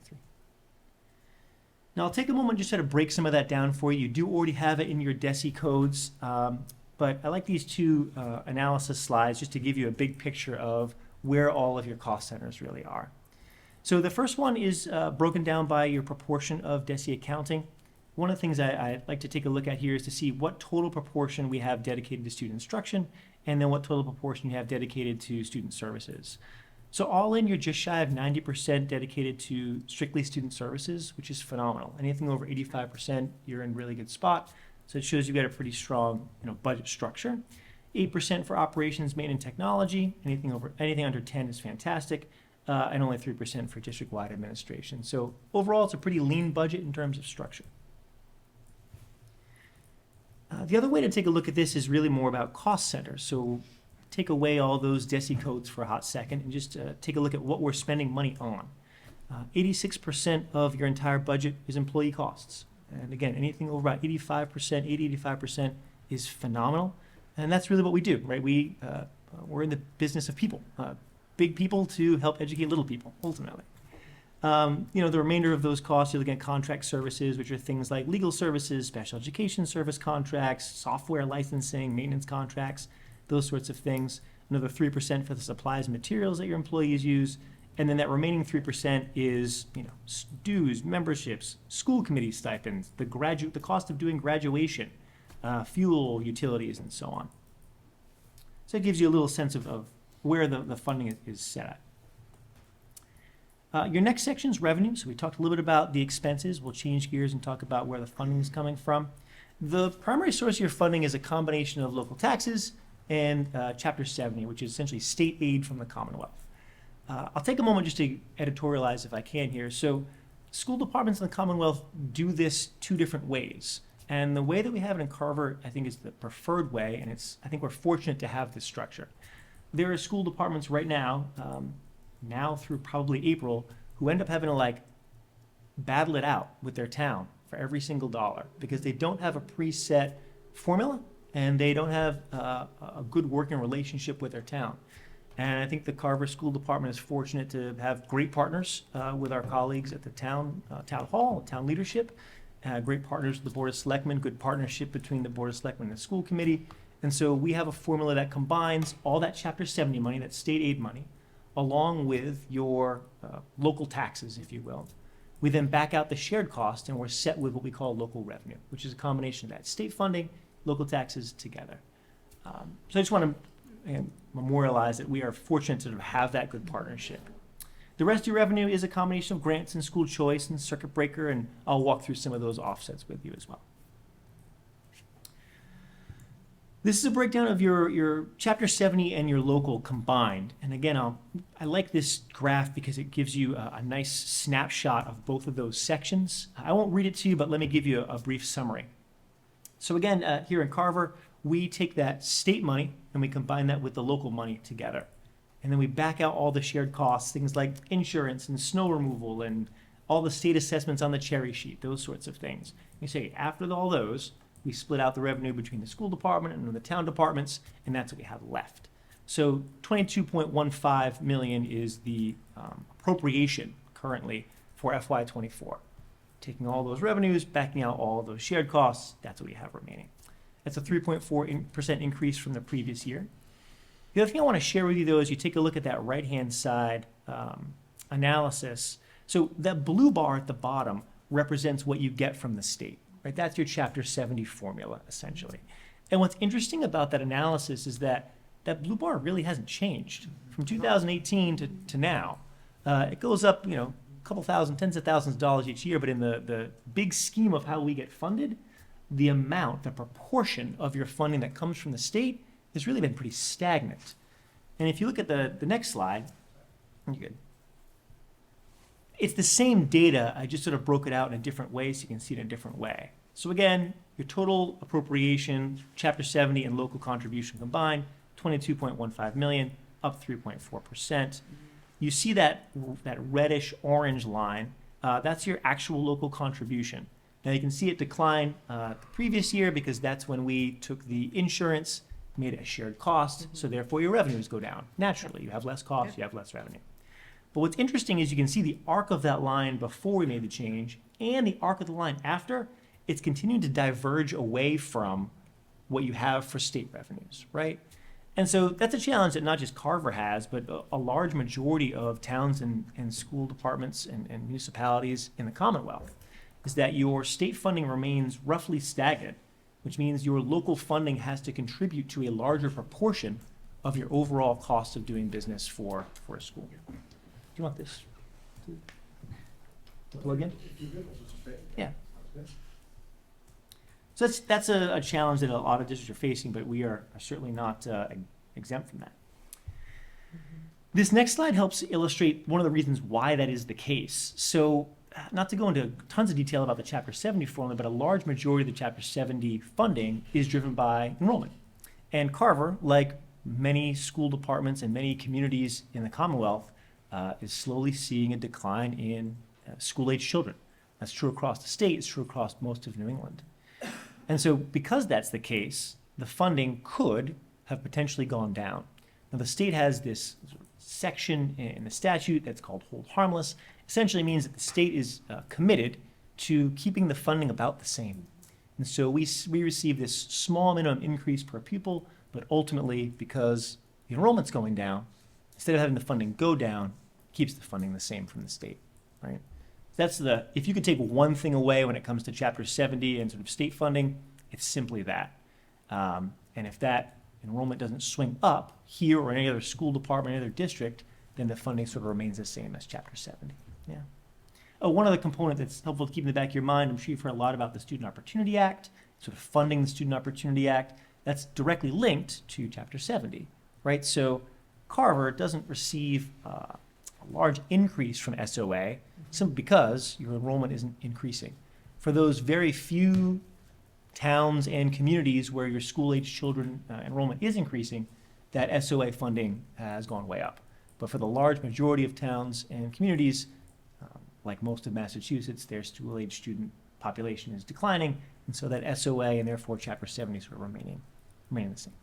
That's probably more information you care to know, but that's a sort of helpful component to think about. Thank you. And so that brings us to annual offsets. So that's your, local and state aid, and the next component of your revenue is annual offsets. These are typically reliable funding streams. We do budget these conservatively, as we budget most of the revenue conservatively. But these, 4 major items are your major annual offsets. You have circuit breaker, which again is a component of funding that provides support for student special education services over a certain threshold. Yeah. You can see that it's already had an uptick from 23 to projection of 24, and that offsets our special education out of district costs. So kiddos who need to get services that they can't otherwise get here, they receive those services in, it could be a collaborative or it could be a private setting, and we pay for those costs as a tuition. The next is school choice. Carver Public Schools is a school choice school department, which means that students from surrounding communities can choose to attend Carver. As part of that, there is a tuition that their town pays to us to provide those educational services. We're projecting to using about $400,000 of school choice in FY24. We also have a number of grants. The 2 major grants that Carver Public Schools receives is Title I and Special Education IDEA, projecting about $700,000 in annual offset there. That offsets predominantly our ESP salaries for the year. And then we do charge preschool tuition. It's about $40,000 a year, and obviously that offsets your preschool salaries too. One other item I want to spend just a moment on is your school choice offset, because that's a helpful budgetary offset for your school department. What you see is the same exact graph that I showed you a couple of slides ago. That's your enrollment from 1996 to 2022. The light blue lines are your actual enrollment, and then those dark blue tops to them, which I can see on my screen, but maybe it's not coming up super well on your screen, shows the enrollment of school choice students. I mention that because from 2012 to today, you've had a net positive school enrollment due to school choice. And that $400,000 of offsetting choice revenue is really a budget saver for you. Mm-hmm. So that's a helpful drill down to give you a sense of how these annual offsets support your budget overall. So weird. Yeah, it was so obvious. So I'm looking nice at and this screen, clean. It's so obvious. It's not very obvious on that. Mm-hmm. No. Ron's looks really good. So, I'll have to use contrasting colors next time. I'll use like red and green or something. I don't know. Oh, no. Can't do that. No. Yeah, change the colors for it. Yeah, right. Cranberry and grape, please. Yeah. Well, I can't do red and green because people who are colorblind can't see it. Yeah. Fair enough. So. I'll talk with Gina and she will give me some good advice on how to make this look good.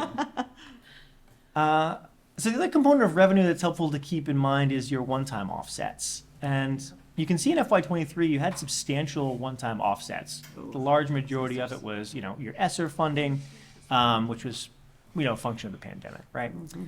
One-time offsets are usually temporary streams, and so the big picture in one-time offsets is you don't want to have a large majority of your revenue be from one-time offsets. You can because you need it sometimes, that's totally appropriate, but long-term you don't want to have a reliance on one-time offsets. And what you can see from 23 to 24 is our reliance on those one-time revenue streams is reduced, which is great, that's a step in the right direction, but it really has to be our goal to continue to bring those down through 24 and into 25 as well. I'm a bit of a nerd, but this is my favorite analysis for you. So this is your revenue analysis, all the major streams of revenue that you have. So your local and state aid, again, that's the large majority of your revenue. That's that big block you see in 23 and 24, $22.15 million, up 3.5%. You've got your annual offsets is that next block on top of it. It's that dark gray, 1.67 million, up just shy of 4%. And then right on top of it, you've got your one-time offsets. So, as a proportion of your overall revenue stream, it's small and down 40% from a previous year, which is excellent. But we do need to try to continue to bring that down to 50,000 to 100,000 a year versus 400,000 a year. That's really going to be your goal as we get to 25. You see your total revenue change then overall, about 2.2% all in. So a quick summary of your budget then. Again, you've seen these numbers here in your previous slides, but this is a nice way to bring it all together. Operating at $24.345 million to run all of Carver Public Schools in 24. You see then we back out your offsets from circuit breaker and tuitions and rollovers from grants and those sorts of things. And so you've got your operating budget minus the offsets brings you at $22.27 million. Your Chapter 70 and local revenue, that formula that I talked about, is 22.15. So right now you're facing a shortfall of a little over 0.5%. Our goal in the next few weeks will be to close that gap between the revenue and expenses, obviously, and balance your budget for you. The key time frame for us is February 1, because a lot of the factors that can potentially change, namely your special education out of district in particular, but also your other tuitions, Voc, Aggie, those sorts of things, we set a pretty firm line in February 1.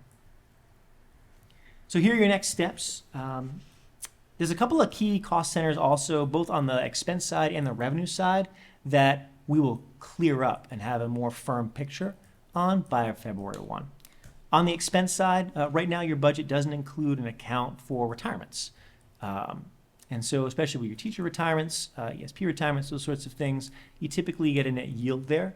So someone retires at a higher salary, you have a replacement coming in at a potentially lower salary.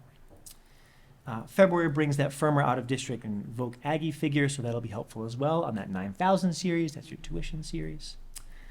On the revenue side, your insurance is currently projecting 8%. We're hopeful that number is going to come down. We've got our next meeting with our Gateway group, which is our insurance group, the next couple of weeks. This is now a shared cost, so the decrease in your insurance costs can increase your revenue. You see what I'm saying? So we set our total amount of revenue. That shared cost is less of a burden. Therefore, there is more revenue potentially.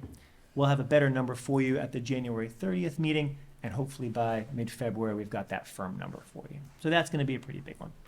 The other on the revenue side is that we expect the governor's budget to be late this year.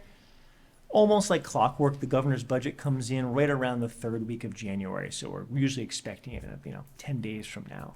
We've got a new governor transition, which is phenomenal. But with that transition, the state's reached out and said you should expect about a month delay on your budget.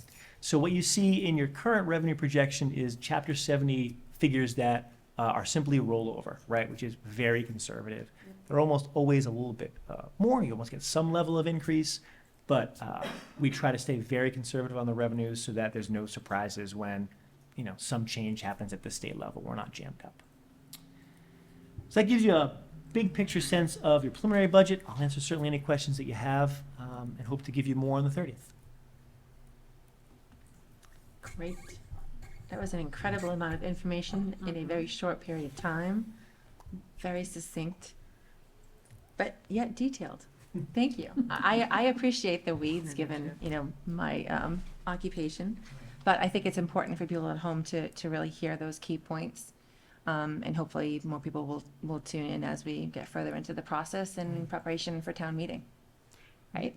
The only piece I want to add is in terms of the governor's budget is I think maybe some people in their own minds are asking, we just passed a tax increase in the state of Massachusetts and saying that tax increase is supposed to go specifically to education and to infrastructure.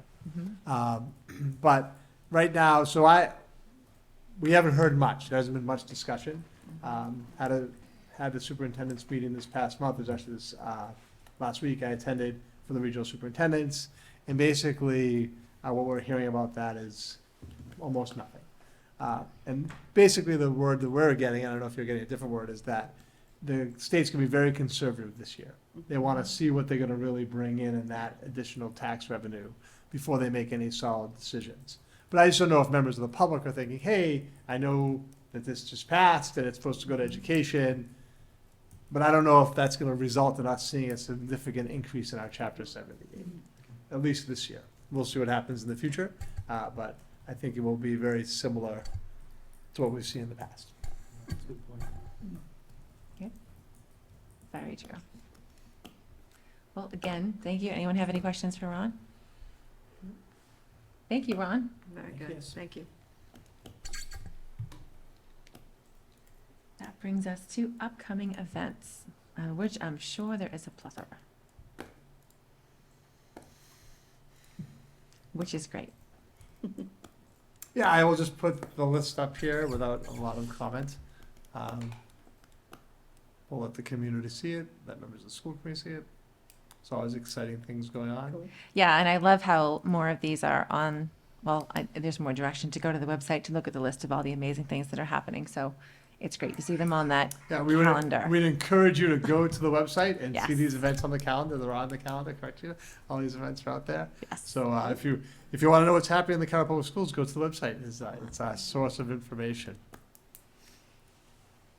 All right, look at that. I have Yes. one question, kind of related to the budget, but not really, but Okay. sort of related to the budget. Did we find out if we got approved for that grant that was going to be for the culinary? Weren't we supposed to find out in December? Yeah, we did not. We did. We did not receive the skills capital grant for the culinary project. That's unfortunate. Okay, thank you. But they will be reapplying. Okay. So there's still hope, Okay. just a little further on down the line. And we're also putting it forward as a request for the use of the town's ARPA money.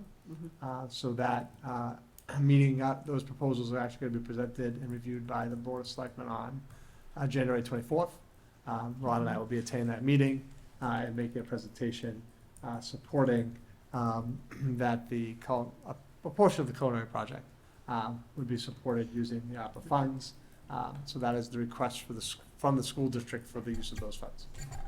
Thank you. Sorry, I was like. No, that's okay. The question was like brewing and it didn't formulate into a tweet. Not a problem. All right, ready to move on to, Yes, recommendations from the superintendent? okay. Yeah. So only one recommendation this evening. So we have the second reading of the policy manual section C and D.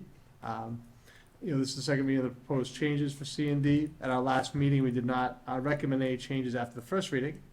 So tonight, it's a recommendation the committee approve the policies in section C and D in form as presented over the last two meetings. I can pull them up if people would like to look at them briefly.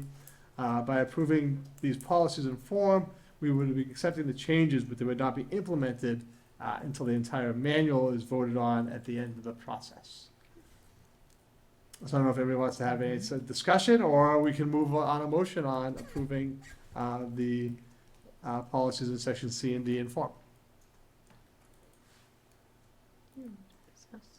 No? Okay, great.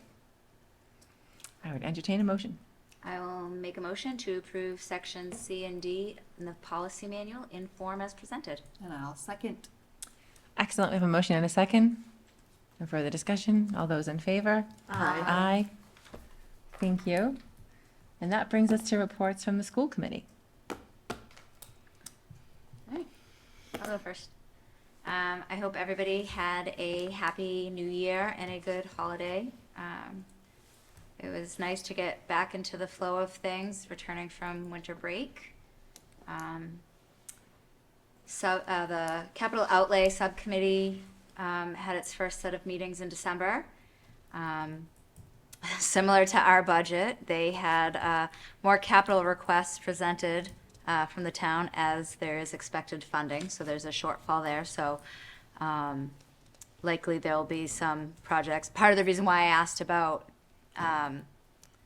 the capital grant is because we actually, when Ron reviewed our capital requests at our November meeting, I believe it was, And one thing on there was the kitchen, and it was, two sort of scenarios depending on whether or not we got that grant. And there was a bunch of other things that I know from the school side that potentially we were looking at maybe getting CPA funds to cover. So those things may come off capital. So there may be some wins for capital from the school side, but from the other town services wide, it was a very broad overview. And going forward, I believe we have a meeting next week, and we'll start to have individual departments come in and present in detail their requests and why they feel they're needed, and then ultimately, decisions will be made further down the budget process. But so it was very preliminary. There was a meeting in December that I couldn't attend. I think Scott or Ron attended, where it was a joint meeting with the Board of Selectmen. They gave us very short notice, so I was unable to make it. But I do know at that meeting, there was a presentation by the superintendent of Old Colony where they presented their aspirations for their new school building that they hope to do in the next few years. So I'm sure that was an interesting presentation that we'll all be hearing more about. So Ron did attend that evening. Excellent. We didn't ask Ron to make a specific presentation this evening about that event, but No. ultimately, Old Colony is looking to build a new school. Yeah. And I will say that as part of their proposal, they're looking to add 4 shops to their programs. Yeah. So, that would increase the size of the Old Colony School building. But they're in the very initial stages of that project, so there'll be a lot more to come. I think the initial step of the process is there'll have to be a warrant article for this year's town meeting about approving funds for a feasibility study, Yep. which is the first step in the building process. Right. So that's all I have for reports from my subcommittee that I'm on. There's no updates to policy subcommittee because unfortunately Jim Hardy had an injury. We had to postpone our meeting, so no new readings of any policies tonight. So that's it, and I hope everyone has a happy, safe January. That is great. Thank you very much for the update. Welcome. Anyone else? It's great to be back after break. It was, for myself personally, a much needed rest and break from my school and everything. So I'm sure for all the teachers and students out there, it was also a break, much needed.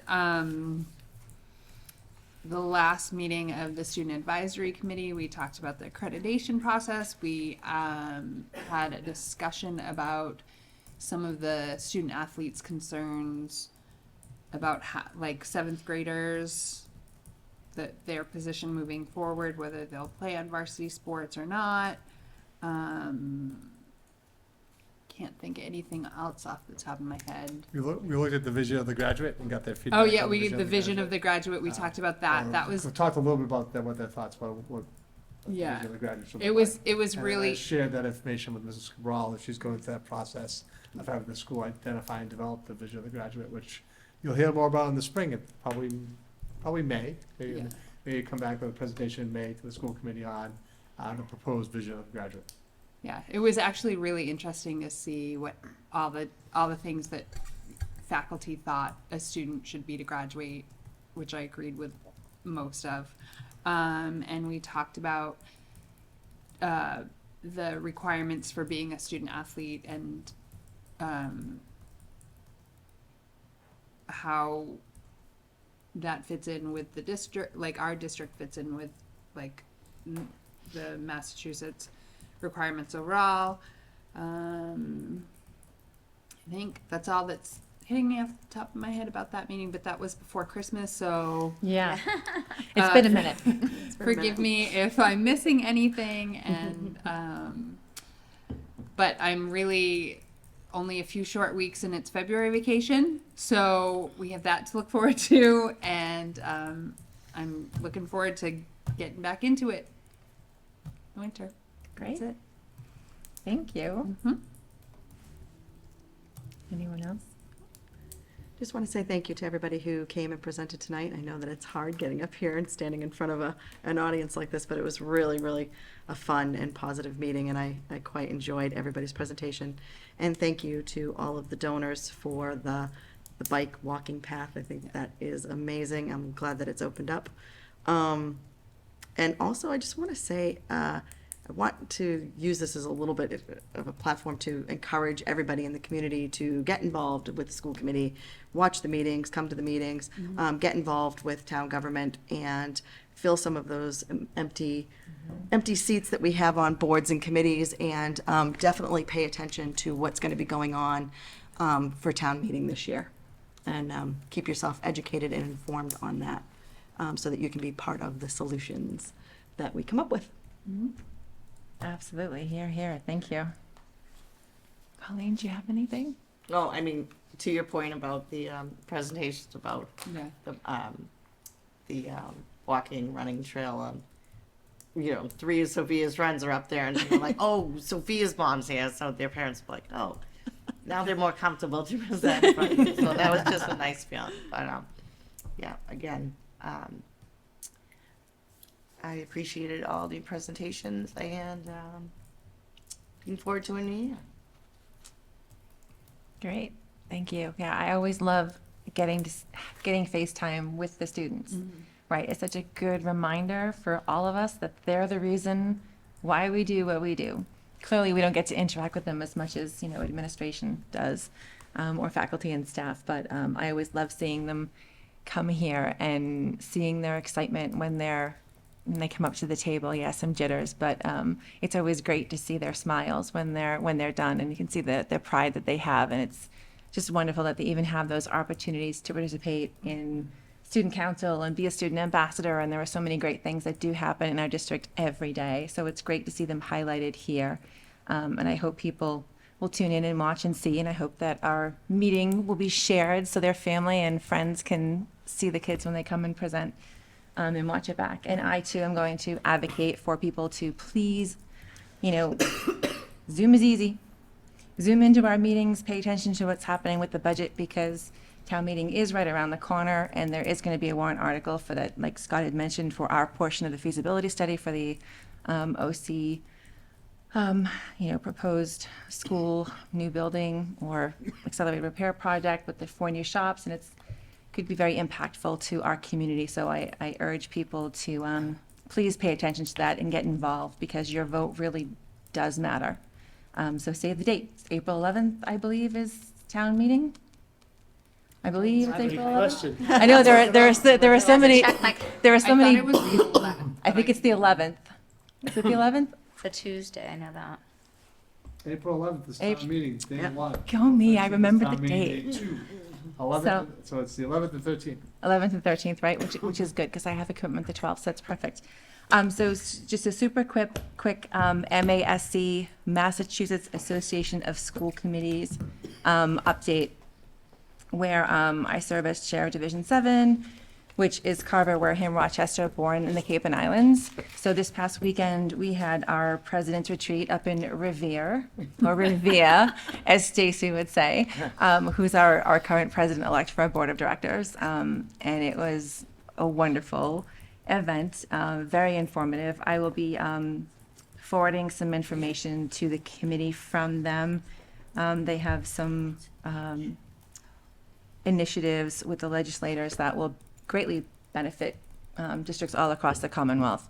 But it's just great to have an opportunity to make those connections with those people and then try to advocate where I can for, of course, for our district, and to be a part of that voice collectively for the state. It's really a great, it's a great opportunity. I'm very fortunate and thankful to have it. And then next month, we're going to have our officers meeting, which will be great, which is where the chairs, vice chairs, and secretaries for all of the divisions gather, do some training, do some workshops, and kind of kickstart our year. So I'm looking forward to continuing to gain more knowledge so I can, bring policy and bring ideas back to the school committee and back to our district to see how we can continue to move forward and make progress, because I really think that since we've been back from COVID, that we've been able to make a lot of forward progress and a lot of positive changes and address a lot of issues.